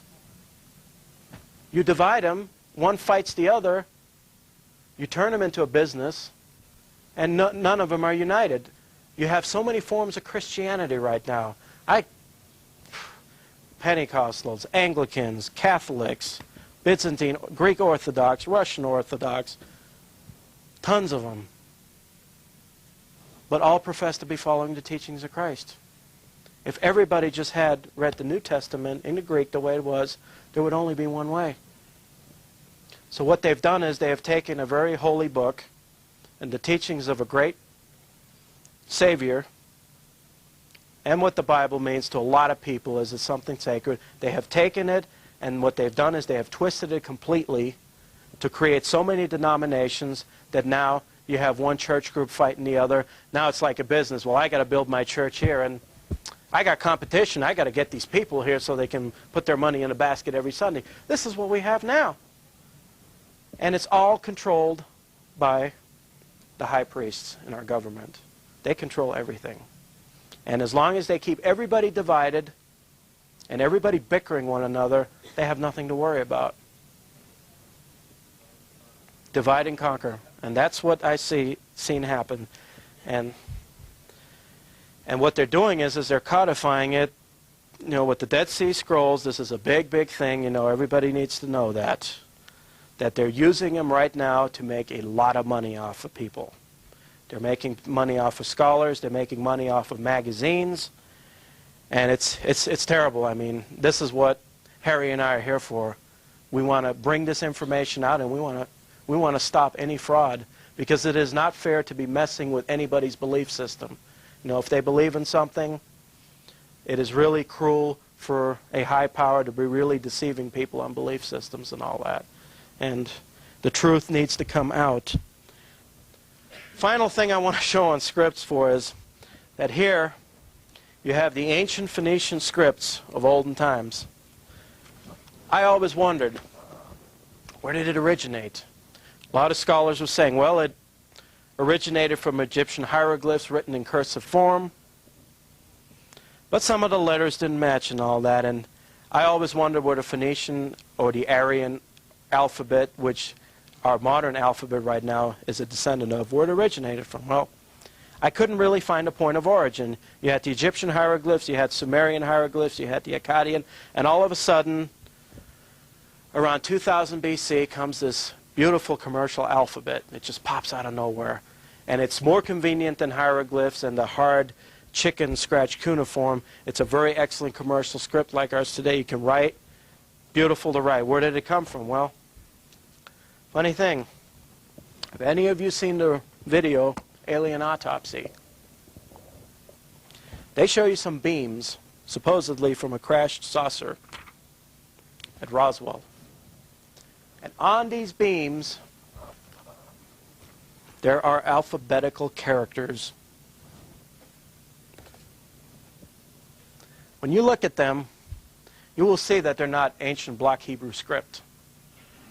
When you look at them, you will find that they match very closely to the oldest form of the Phoenician alphabet.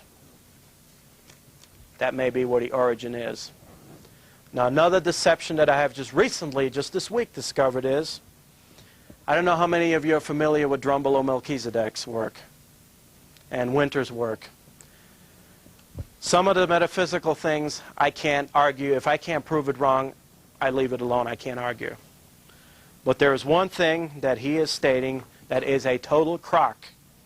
And that is when he takes the tetrahedron and he tells everybody, I had a phone call from God Tot, and he told me this is how I gave humankind the ancient alphabet. The God Tot gave one alphabet to people. He introduced the Egyptian hieroglyphs to the Egyptians, ancient Egyptians. That is the script he introduced them to. What Drumbelow tries to show you is that with a tetrahedron, how when you turn a tetrahedron a certain way, you get a cursive character of the Hebrew block script. Well, there's a problem with that. It didn't exist back then. And even though I looked at it, I really had to use my imagination to even make the Hebrew block script out of it. Now, if he took it and said, well, I get some cursive hieratic or Old Phoenician out of it, I could probably say, well, that's believable. But when he started with the Hebrew block script, and another person by the name of Winter did the same thing, and he says, well, notice how you can make the alphabet. A, B, C, D, E, F, G, H, I, J. And when he put the J there, I was like, oh my, didn't you know that the J did not exist in ancient times? Things like that. And if I can catch them, you know, if I can catch people making mistakes and deceiving, it's not fair to deceive people. Another thing he did is he showed the old megalith in England, Stonehenge, like this here. And he was saying, well, he had a vision, and here is, you can see these stones formed, letter D for Druid. I'm not saying, okay, these things existed 6,000 BC, and they knew the English letter D. Beats me. I mean, maybe I'm asking tough questions here, but it beats me. Another peculiar thing that's very interesting is a lot of scholars will deny. See, our cave project here in Illinois has taken us to a lot of avenues. There have been found in Brazil and in Peru statues that clearly prove that the ancient Egyptians were here in the Americas.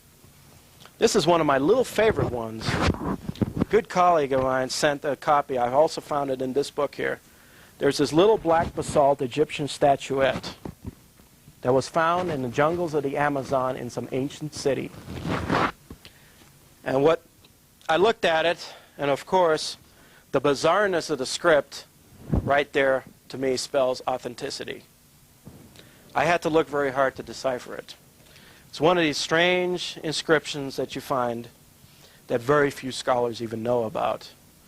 Hard, beautiful basalt in the Egyptian style. Looked at it, it was an Egyptian form of writing that the Libyans used. The Western Desert Libyans used around from 800 to 500 BC, which later on became a Numidian inscription in North Africa. And it gives the name of Pharaoh Shabaka, one of the Nubian pharaohs of Egypt that ruled from 750 BC. What made this so significant is that the Nubian pharaohs hired a lot of Phoenician seamen for trade. And they made it to Egypt possibly for minerals and all that. You do find a lot of these things in the Americas They will not tell you in the media. They will deny it. The schools will call everything fake, but there are tons and tons of artifacts found in North and South America that clearly depict ancient writing and that the ancients have been here. Eric von Daniken, I don't know how many of you are familiar with him.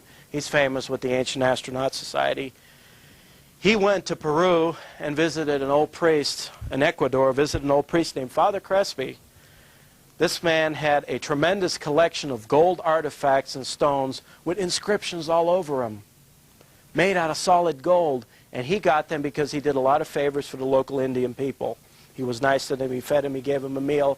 And what they did is they went out in the mountains and the jungle, and whatever artifacts or whatever they brought back to him, and he amassed a huge collection. And the quantity of gold was just astronomical.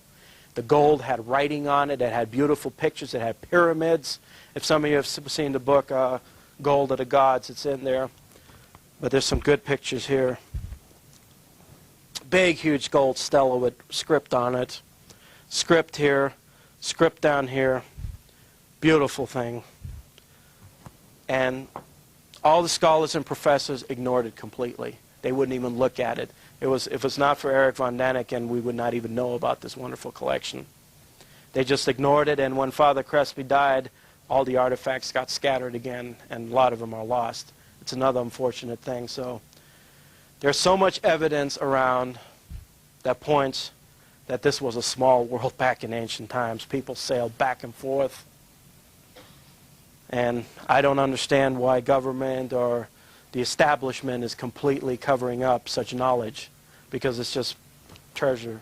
What about the origin of the Mormons, like the Mormons and the golden tablets of the Tablets? I have to be very neutral about one thing as a scholar. I need to see the tablets. I haven't seen any of them. I've been told by Brigham Young, I said I would like to look at them and analyze them. They said, oh yeah, we'll send them to them. We have not received any confirmation. I've never seen the tablets, so I cannot really have an opinion on it. But Harry would like to add something too? I've read the Book of Mormon 4 times, and when you start talking about tablets in the Book of Mormon, you've got breastplates, knee plates, chin plates, head plates. You've got silver plates, copper plates, gold plates. And all I did was ask for one. And we went to the hierarchy of the Mormon church. They said, yeah, we'll send you some pictures. And when people find out that you read ancient script, the people like the drum blows run. They're not going to show you their stuff. They're not going to try to get you anything. There is nothing there that we can show that we can substantiate anything. How about the race of people that came over from Jerusalem that founded the original Moroni? Well, it's something that requires a lot of faith. And that's what we do, is we separate the faith from the reality. If something is something that's required, it requires you to have faith to believe, and that's your faith, I'm certainly not going to knock any man for his faith. But there is nothing to substantiate. What about the race of people that came over from Jerusalem? Did they away from that? I'm attempting to explain to you that there is nothing to support that. There is nothing to support it. There is nothing to support that there ever was the Nephites, the Lamanites, the Amalekites, or that there ever was a lake of Zarahemla, the land of Zarahemla. People that you just found in the cave, the Alexander and people like that. Okay, that's We have artifacts. later date. And what was your question concerning that? Well, I was going to say maybe they came over with that. No. There's No. absolutely no correlation.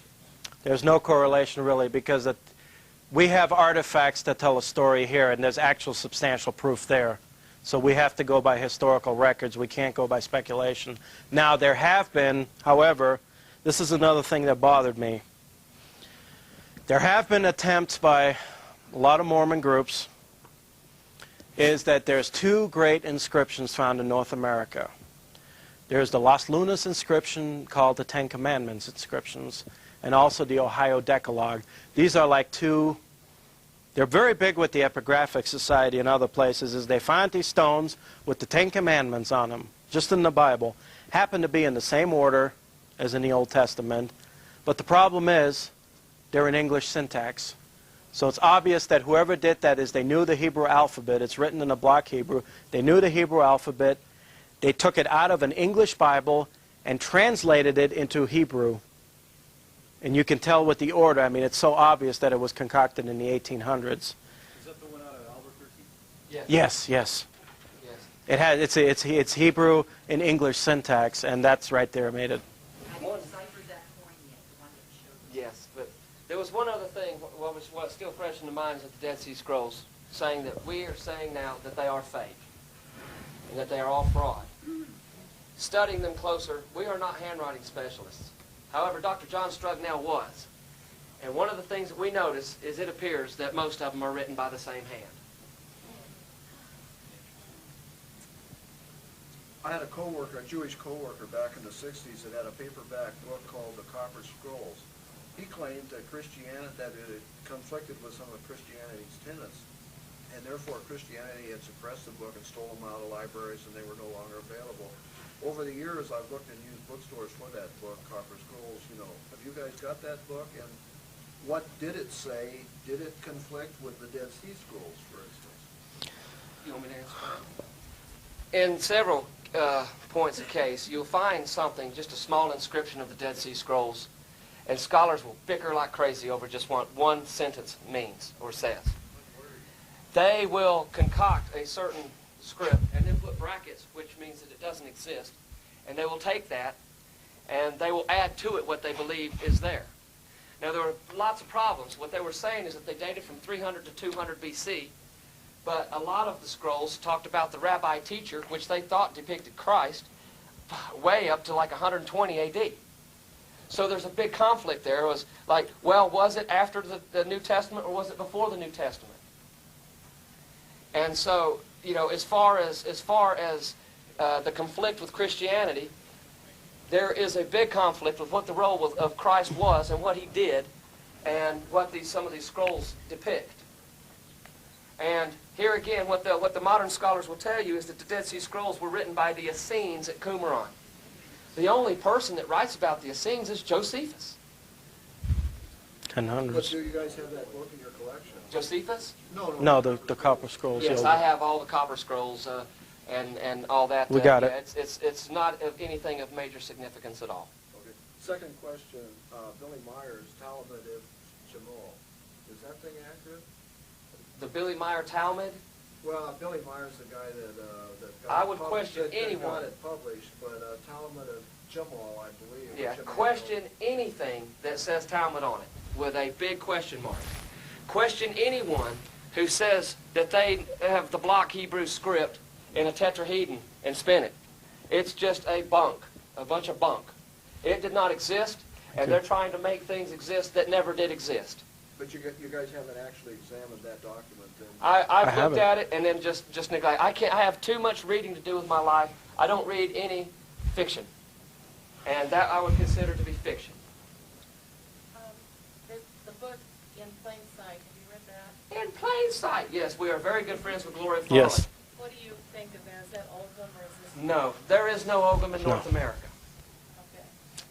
The Ogham that you have, that what people claim is all, they say it's Gaelic, Arabic, this and that. All Ogham in England, France, Scotland is all Latin. It is not in Arabic or hair Ogham, tooth Ogham, toe Ogham. They've got phallic Ogham. They've got every kind of Ogham. There's like 500 kinds of Ogham, and it's just a bunch of bunk. So you think her work that she did is? Yes, and she knows how we feel about her work. Now, I love Gloria Farley. I mean, she's a great friend of ours, and I could call her up right now and say, "Hi, Gloria, what you doing?" But her book, In Plain Sight, Very full. is just a concocted myth, a fallacy. Well, talk about the channel. Mr. I forget you. Yes, we want to take. I wanted to make a comment about what you were dealing with the Mormons, in that most people do not know that when the Mormon people moved from the west coast to the east coast, they stayed in an area very close to the Burroughs Caves for about 2 years. Some of the things that they have could have come out of the Burroughs Caves. And so you may be looking at some of the same things that you got right there if the Mormon church would show it to you. So that's from my perspective. We have seen what the Mormon Church of Brigham Young has, as far as we haven't seen the original plates from New York, but they did gather artifacts called the Michigan tablets. There's like thousands of artifacts that 30,000. they claim 30,000, but I've only seen less than 100 actually, a collection of videos and all that. And they're stone-carved artifacts where when you look at them, you see saw marks on the side of the rocks. They have a script on it that is completely concocted, nothing. And the funny thing is, they have a lot of drawings that are only biblical Old and New Testament drawings. Yeah, with English syntax, it has Adam and Eve picking an apple off a tree, which in the Old Hebrew, it doesn't really, it's a metaphor, it doesn't depict that. Has that, it has Noah's Ark with animals going 2 by 2 inside and all that. It's just, There's one Michigan tablet. Now, you've got to like in the remember- late 1800s, what the Christianity of the late 1800s of Mormons is depicted in those Michigan tablets. And And the Mormons are scrambling for the Michigan tablets, or what is known as the Soper plates. yeah, And there's so many incorrect historical things. Like they have a ship of what they consider to be Noah's Ark, and they have it built from the front going to the back, just as clear as day on this tablet. When you build a ship, you build the hull first, and then you put the sides on the hull. It's just completely structurally, data-wise, totally incorrect. this gentleman. The wide geographic distribution of Egyptian artifacts suggests one of two possibilities. One, that there was prehistoric transatlantic transportation. The second possibility is that during that time, Earth was a single continent before tectonic plates had moved apart. How far back do you think this pushes the envelope of the first beginning of Okay. human civilization? Be very careful with tectonic plates. That's a dogma that's taught in the universities. They're now changing it. They're changing it continuously with the glaciers and all that. That's another subject. At the time, but yeah, that whole Pangea. I agree. The only thing I agree with is, like Robert Morning Sky made an analogy that planet Earth was smashed, and the mass was on one end, and that when the Earth healed itself, that's how the continents. But that happened a very, very long time ago. What we're talking about is like 3, 4, 5, 6,000 years ago. It happened. If anything like that happened, it happened way thousands of years before that. So it was basically oceanic travel. They had the ships to do that. This gentleman. Well, let me just follow Okay. up on your tectonic plate theory and the Gondwana or the continental drift.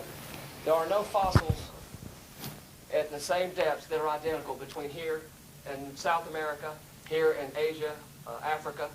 There are no dinosaur relics or fossils or beasts that are congruent between here, Australia, and everywhere else. There's no fauna. There's nothing really to support it. And you also remember that a lot of these theories were concocted in the 20s, when we really didn't even have telephone in every house. And you got to put a lot of that in perspective. Same as the polar ice cap theory. My question is, where did the water come from? And, you know, a lot of other questions as well. And they're changing a lot of this. They're changing it now. As we speak, they're changing the printing. Yes, sir? Can you tell us the value of the Rosetta Stone? Extremely valuable. The Rosetta Stone is the most valuable artifact ever found in linguistics because it enabled the decipherment of the Egyptian hieroglyphs. How do you know it's real? How do you know they didn't put that in? Well, No, they didn't put there that- are some this- big questions of who found it, when actually they found it. But the point is that it wasn't that they were able to lift the decipherments from it. Yeah. And cohesively translate Demotic. Yeah, they had the middle is. And glyph. The middle inscription was an ancient Egyptian demotic. Nobody knew how to translate the hieroglyphs. The only readable part was the Greek, and it was an old Attic Greek. And that's how they were able to decipher it. They found many. True, but they don't know. You don't know for sure whether somebody set it up. Nobody could have set it up because of the age and all that. It named the king on there in hieroglyphs and everything. I mean, it was clearly an old artifact. Point being, when you have The syntax. when you have an undeciphered script Right, that no one in the world knows, how can you fake it? exactly.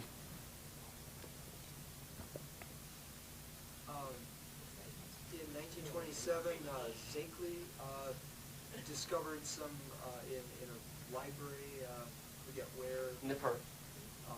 discovered some Essene texts, he said. Now, have you heard about those manuscripts and what's... Be careful of the Essenes.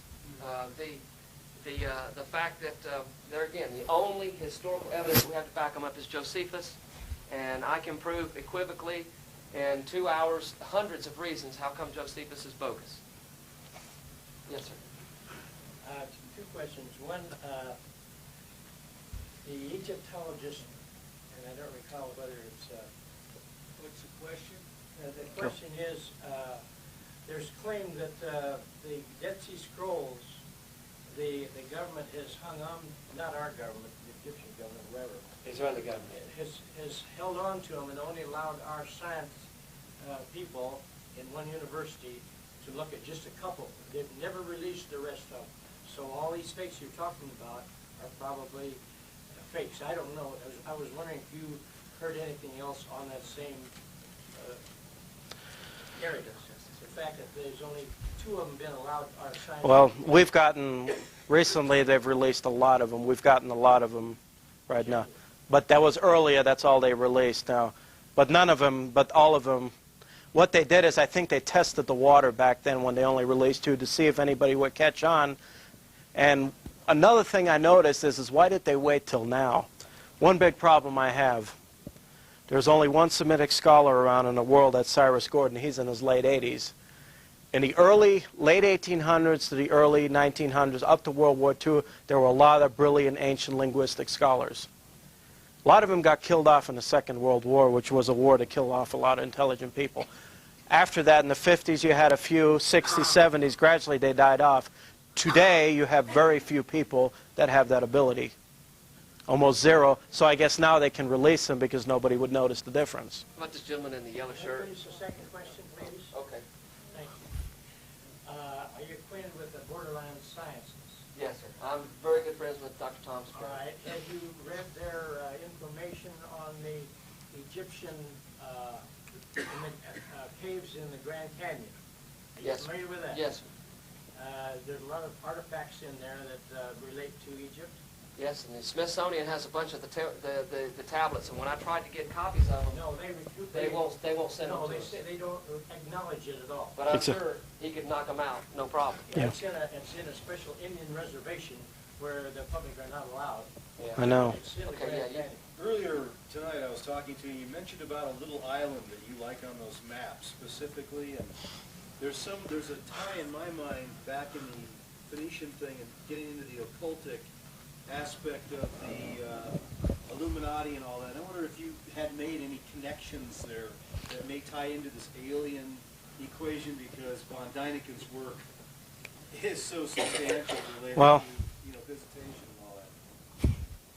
Anything? Some inscriptions in South America in the Old Semitic have, that I found in Daniken's book, depict alien craft too, which didn't surprise me.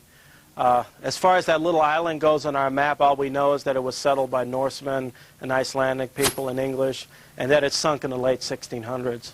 That's the only conclusion I can arrive at. The problem with the tablets from Father Crespi's collection and how the scholars just buffed it off is I want to ask you, are you going to fake something in solid gold?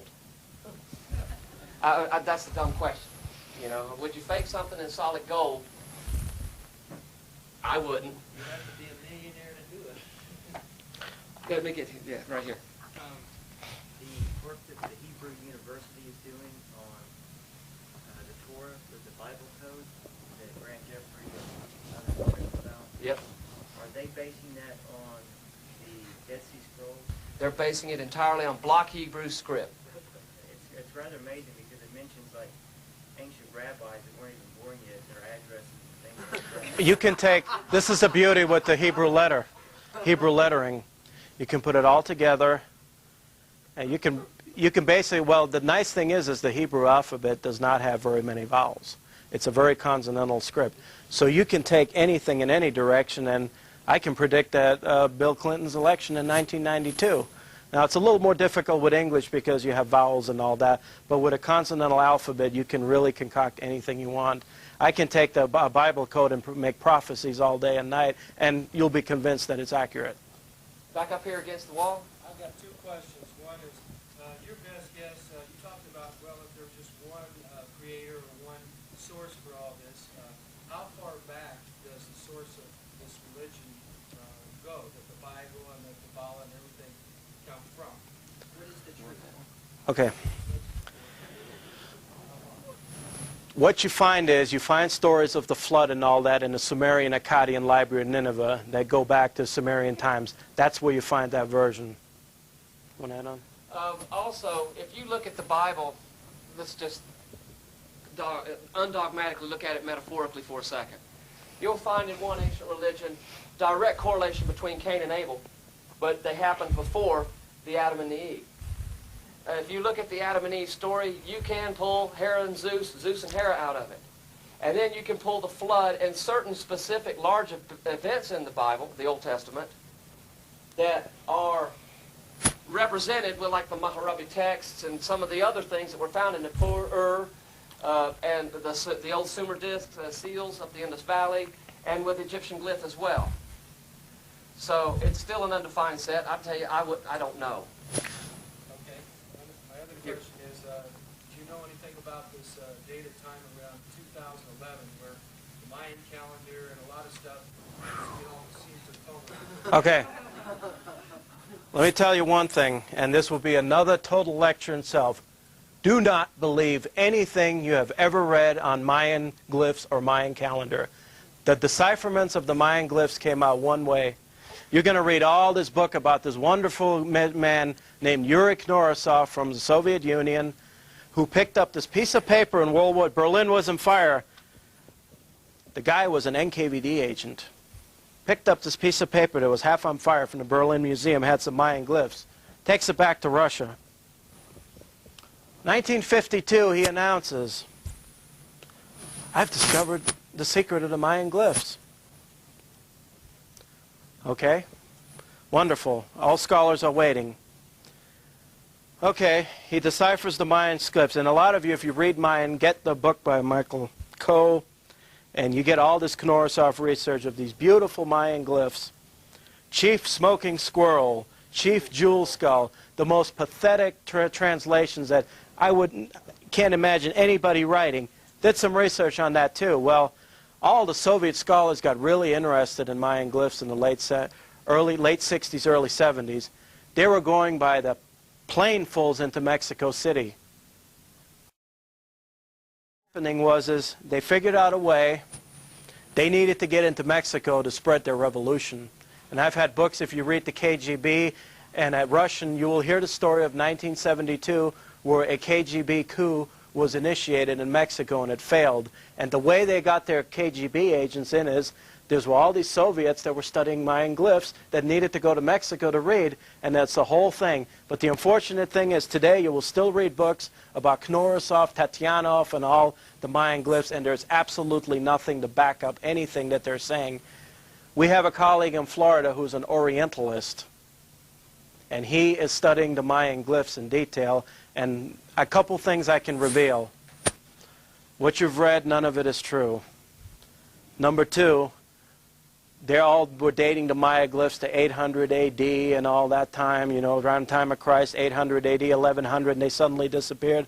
Those Mayan monuments are a lot older than what they say they are. This comes from a pre-archaic time. I'd say more like 5,000 to 6,000 BC. This lady right here. Yes. Yeah. Yes, ma'am. It could very well be, ma'am. You know, when the thing is, you can't date a piece, you can't date a rock. How they date certain stuff is by how deep it is in the ground. So, you know, there are several things that appear to. Yes, ma'am. And how do you find a gold chain in coal 90 feet in the ground? I don't know. They're dating some of Mount St. Helens now at 2.8 million years ago, and that's only happened 11 years ago. Yes. So I argue with the geologists on many points, and I think his archaeology is right and the geology is wrong. Yes, ma'am. The Bible has a lot of misinformation in it, and who and what was Jesus Christ, and was he actually what they said in there, and who wrote all the information about him, and how did they write it, and how did they find it to put it in the Bible? Okay. Most of the misinformation in dictionary you have in the Old Testament. Now, the New Testament is key thing. Number one, you do have documents written in Greek dating from 150 AD talking the Gospels of Jesus Christ, written in Greek. That's available as you read it in the Greek. It's good Greek. It's very good Greek, exactly.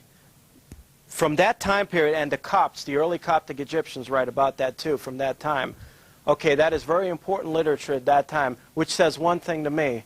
The event happened. They wrote it on papyrus. But the aging and all that, it tells the one thing, yes, it did happen. Because people went out of their way, it's recorded in history, all the martyrs and everybody risked their life to spread the gospel, so apparently the life of Christ did happen. But they took a lot. The only thing I do see is that a lot of the teachings in the English Bible, they twist a lot of the teachings of Christ to make it sound differently. When you read it in the Greek, it can mean a completely different thing. And then one part where it says, seek ye first the kingdom of God within, and all things shall be added unto you. They took out within out, and they say, seek ye first the kingdom of God, and all things shall be added.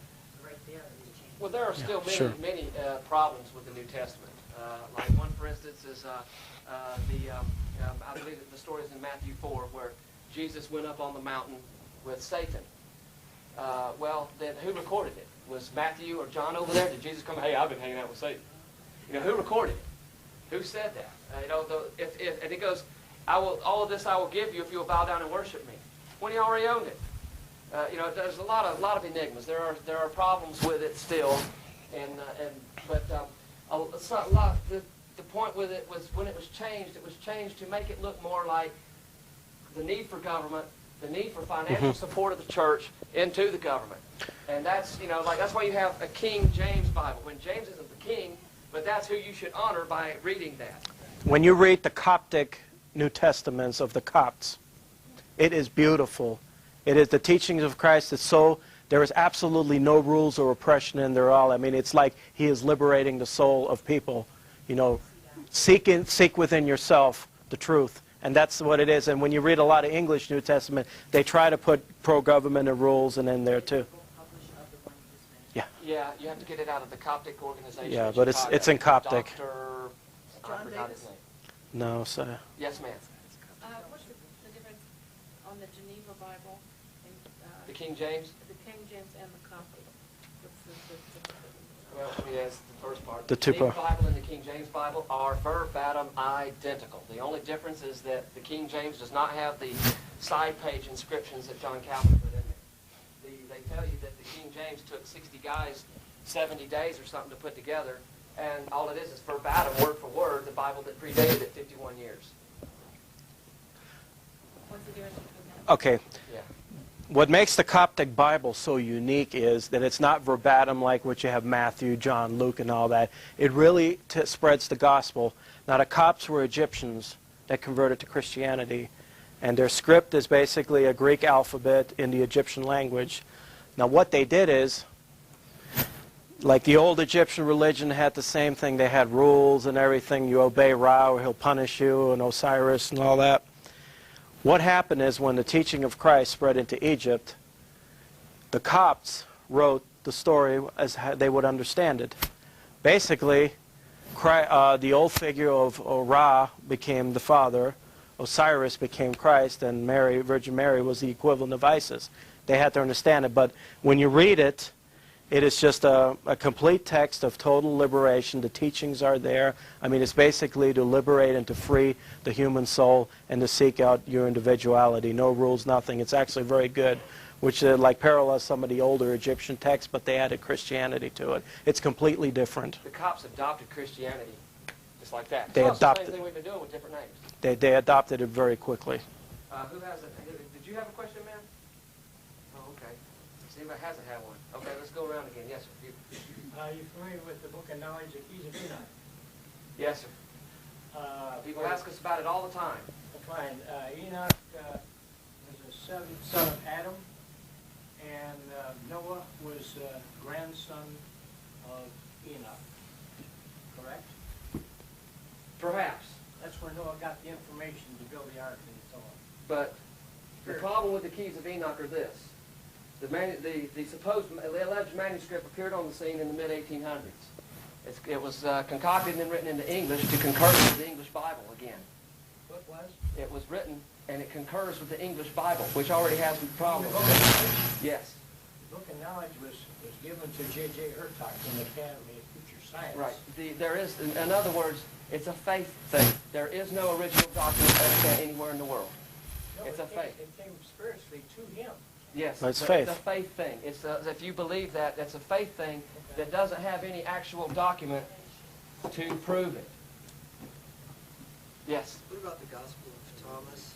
That's Gospel of Thomas is bogus. The only one of the Gospels that I believe that isn't that has validity to it is the Gospel of Barnabas. How are we getting all these Bible questions? I don't know. We're not even supposed to be Bible. Yes, ma'am. What about Hermes? All these books are now coming out into English that were actually in a lot of the European languages of the Hermetica and all the different Hermes Trismegistus. It's all. That's the god of alchemy. Well, I understand that, but is this it's supposed to be very ancient writing, is it? Well, you hear a lot about Hermes as a god, and what happened is in the Middle Ages, the alchemists related to that, and they created the whole science of Hermetics and alchemists around this Greek god that was created in the Middle Ages. This gentleman hasn't asked a question. Yes. Well, I did ask. Oh, but okay, that's we're right. going around again. Sorry. So anyway, I Go just on. want you guys to tell us about the alien manipulation and control through the ages. That's what I want to hear about. Well, What? that's a you That's know, a lecture in We are itself. not UFO alien experts. No. They're behind everything, Yeah. period. The best thing to watch is I recommend you get the videotapes of Robert Morning Sky. He does a. I was very surprised That man there. because he is dead on linguistics. He shows you old Sumerian, Akkadian, and Egyptian glyphs, and it is something where you can take a Wallace Budge Egyptian dictionary And you can look it and up. look it up, and it's there. There's a lot of other people that are phonies where they have nothing to back it up. But Robert Morning Sky, you can look it up in dictionaries. It's there. He's on there. I like this live. Okay, you sir. Yes, have you read Alexander Hyslop's Two Babylons? The book, The Two Babylons. History, yes. Yes, a lot of it's very good. Yeah. A lot of it's very good. Let's get this gentleman here. Is that this? Or the coin people? That coin's an enigma, and what happened was it was found here in North America, and after with all the other stuff, you'll notice that it's got Helios written on it. So we believe that this directly correlates to this tomb in North America. Now the reason we haven't mentioned anything about the tomb is because to us it's old hat. We've been doing it for 3 years. And we have so many videos available. We have over 200,000 words available that it is just pointless to try to get into something that is so deep and so thick. In 1, 2, 3, 4 hours, I can talk to you for weeks concerning it and answer those questions. But we just don't correlate that much. Yes, sir. What makes you think that maybe something similar to a copy of the Library of Alexandria? Because that's what the inscriptions indicate. We do know that when I first saw an entire host of the artifacts back in 1994, the world famous photographer Virginia Horrigan, I met her in St. Louis, meet me in St. Louis, and I took her back over to Mount Vernon, Illinois, and I got for the first time to look at her photo albums. And I set my camera up and I just started photographing this stuff. And what I realized when I was shooting it with my video camera is a big problem with people putting all this stuff together, trying to figure out who it was, is that there was obviously tablets in there that were 2,000 years old, 2,000 years ago. And they brought them over here. So there were select items from the Alexandrian Museum that they brought over with them. Yes, sir. Yeah, okay, good. Yeah, the coin you found, it's interesting, you found it 6 feet under. The deepest archaeological anomaly that I've heard of is finding a modern human skeleton 6 feet under bedrock. In Tucson, Yeah. landfill. What is the deepest depth that you know of these abnormalities, and what is your personal hunch as to how old civilization really is? I bet that lady with the white jacket can answer. Forbidden archaeology. They have found dolls 190 feet down. They have found not skulls, but like you say, though, that is the oldest human remains. Yeah. What he's talking about is some completely siliconized, fossilized human remains that were found under 11.5 feet of bedrock when they were building a landfill in Tucson, Arizona. It's written in William Corliss's books. And the problem was is they looked like modern man, and which completely devastates the theory of evolution. While we're on evolution, I personally know the guy that makes all the skulls that you see in all the magazines and the museums. They aren't fake. He makes them, and he's very good at it. Dr. Gene Friley in Columbus, Ohio. There are no skulls that depict any kind of evolution theory whatsoever. Yes, ma'am. What's your hunch as to how old we might be in civilization? Answer that. Millions, tens of millions? Endless. We don't know. We don't know. That the bodies, they found 3 bodies in situ around some azurite stuff, and the teeth were all, completely fossilized. They had 3 bodies that they estimate at 100 million years old. There's nothing that comes close to that. I do believe, with a lot of history going on and all this, that there's clearly civilization long before our time, but it happens that about 6,000 BC, something drastic happened. Memories were erased. There's no history before that. What happened? And I think Robert Morningsky suggests that there was some kind of a conflict, possibly with aliens, that they wanted people to forget what happened before. And they were completely brainwashed, and that makes a lot of sense because. Adding to that, in the Old Testament, the dove went out and he came back with a branch in his mouth. What was the branch? Olive. If you study your horticulture books, it takes 9 years for an olive tree to sprout a leaf. It takes 12 years to sprout a branch. It is the slowest growing tree extant in the earth. Yes, ma'am. In your other lecture out there, you said something about somebody burrows. Yes, ma'am. Taking stuff out. Can you explain what's your problem? Who is this? We have all that documented through our catalog and everything. Basically, what happened was a guy used some treasure books, treasure maps, and found this ancient tomb and just was stealing stuff out of it right and left.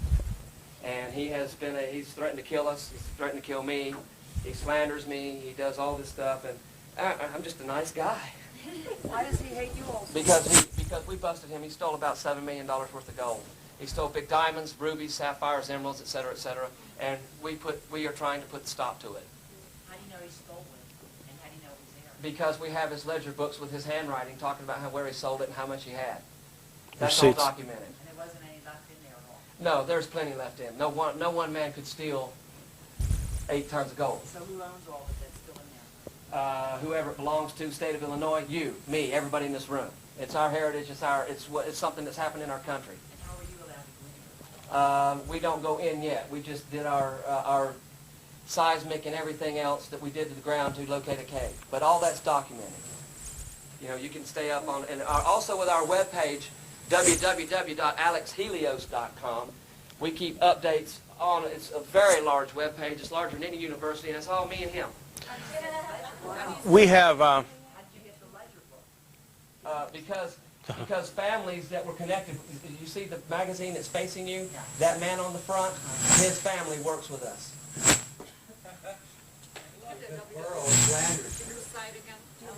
Okay, And there's somebody else coming up the way here. Yes, sir. So you know where the cave is? We know the general area, yes. Is it privately owned? Yes. Yes. It is.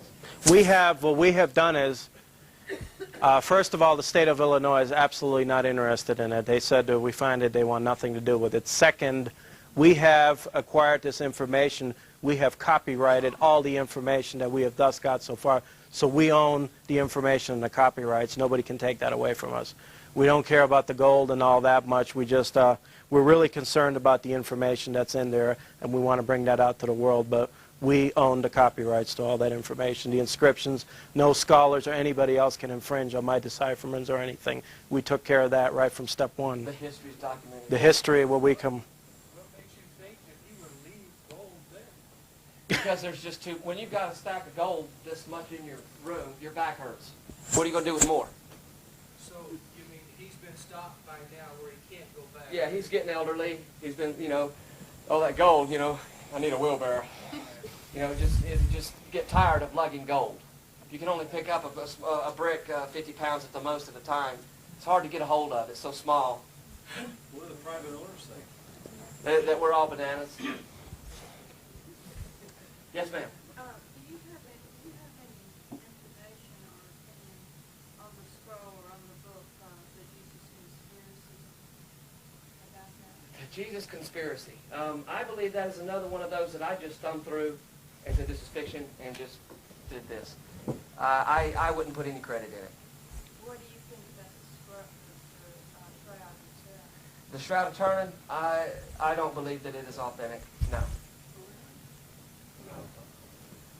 I don't know. There's nothing to indicate that you can have a piece of, it's a faith thing. That's all I can say. It's a faith thing. If you believe it and you have faith in it, it might as well be real. It's not going to change anything anyway, anyhow. Yes, did you have another question?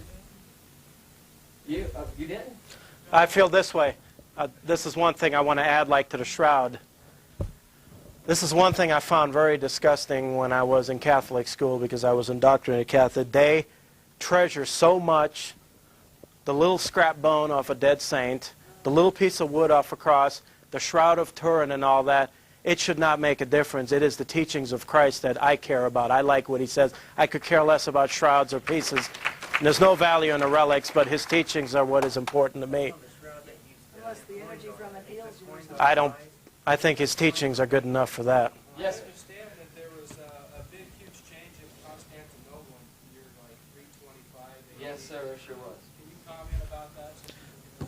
The New Testament, Well, concerning history, Bible. Concerning the big change in the Council of Nicaea, well, what happened was the Rome was so corrupt, and the Catholic Church had such a big deal out of it. It was such a stronghold there. Constantine moved the capital of the Roman Empire basically to Constantinople. And with that, they held their Council of Nicaea, I think in 306 AD. And then when they decided what books were going to be in the Bible and how they were going to do it and this and that and this and that. Basically, that's when they codified the Bible that we actually extrapolate from today. Did they take out like past lives, stuff about past lives out of that time? Well, in a sense, the resurrection of Christ is a reincarnation of some description. And that's the fact that that's one of the teachings of the Bible is that lives that if you live and you live right, you come back in some form, and then however it's changed and tainted, just if you get a real good Greek lexicon, concordance or whatnot, you can pretty much wheedle through it. But whenever there's a scripture in the Bible that you have a question with, get yourself a Greek dictionary and look it up. Just look it up. Yes, sir. Have you run into any information regarding the Greek mythology? Yes, 5 more minutes. The Greek mythology, such as genetic engineering that they were doing here with Ham with the body of a goat, Yes. him, and also a mermaid the archaeologists found with a body of a human and a fish tail. It's been found by archaeologists. Have you found any connection? Yes. When you read the ancient Sumerian texts, they talk about genetic engineering of the gods of different creatures. It's in Greek mythology, so I hold... there's always something to mythology. There's always some little truth to it, because nobody makes up things like that unless, they were told or something. But basically, it was in a Sumerian text, and this... Well, I do have a little story to tell. You can ask a question after. I want to present the problems we've been having. We've had problems with both sides, but this is a field of top linguistic scholars of this day. 1995, we went to a conference in Columbus, Georgia, and there was a couple linguist scholars that were not there. Reason was, there was a linguistic conference in Athens, Greece in 1995. And I was like, boy, I missed something. Why didn't I go over there? Well, I didn't find out until a few months later what that conference was all about. They gathered 20 of the top Bible and Aramaic scholars, and they found a new Semitic word in a cuneiform text, the word sagara, which translates into the season spring. Spring, the season spring. Well, the word and the translation was not a problem at all. The problem was the scholars could not decide whether the word was feminine, masculine, or neuter. So they had an entire conference over it. That whole thing, the conference was an ending to a 30-year-long debate. They've been debating that since the 60s. The word spring, they could not decide whether it was feminine, masculine, or neuter. They voted on it 2 years ago and came up with a decision. What would you consider the word spring to be? Feminine, masculine, or neuter? Just thinking common sense. Who cares? Who cares? Yeah, who cares? Tell them you'd be looking for a job if you did one word in 30 years. I would be looking for a job if I was doing one word in 30 years. I mean, I just decipher and get the meaning. The word is spring. Who cares what tense it is? Well, they debated. Everything was stalled because they had to decide and vote on whether that word was feminine, masculine. And there were still ticked off scholars. I mean, for me, using common sense, well, spring is rebirth, the birth, you know, women give birth. That's feminine. Well, they agreed it was feminine, but it took them 30 years. That's the problems we have. This is why there's so little being done in linguistics because of arguments like that. Yes, ma'am.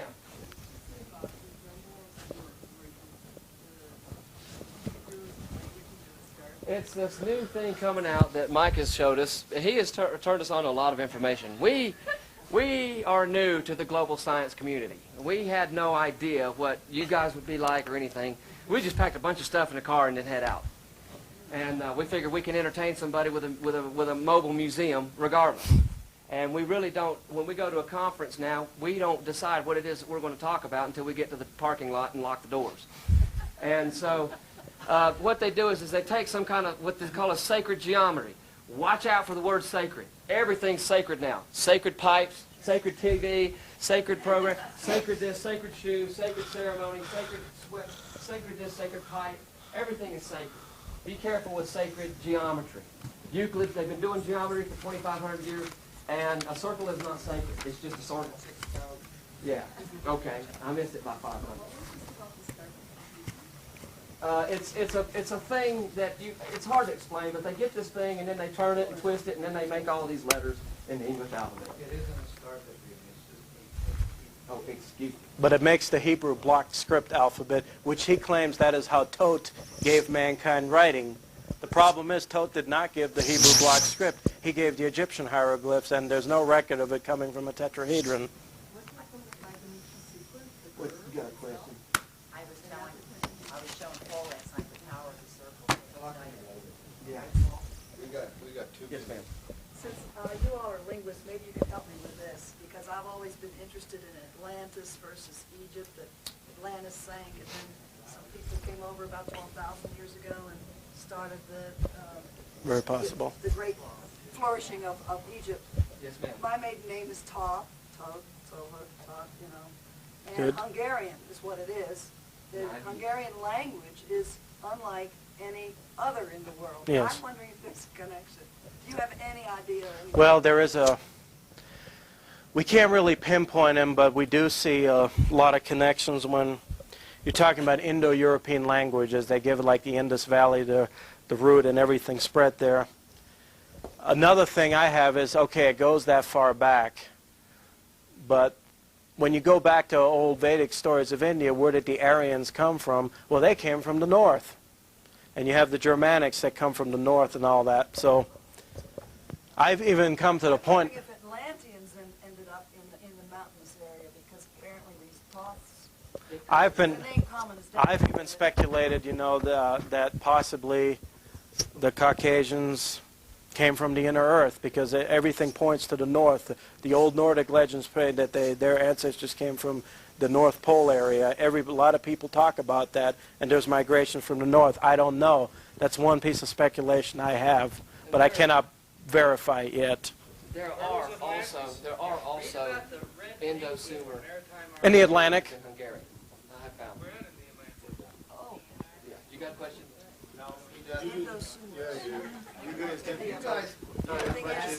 Bahamas. Came in and mixed in his language. Which one? Well, there was whatever the people were speaking, whatever language they were speaking before Attila the Hun. Right. Attila the Hun came in. Naturally, language had to be mixed in there. Oh, yeah. From the Exactly, Orient. exactly. I'm wondering if there was an Atlantean language that these Goths were speaking. That they That had to is be very- refugees.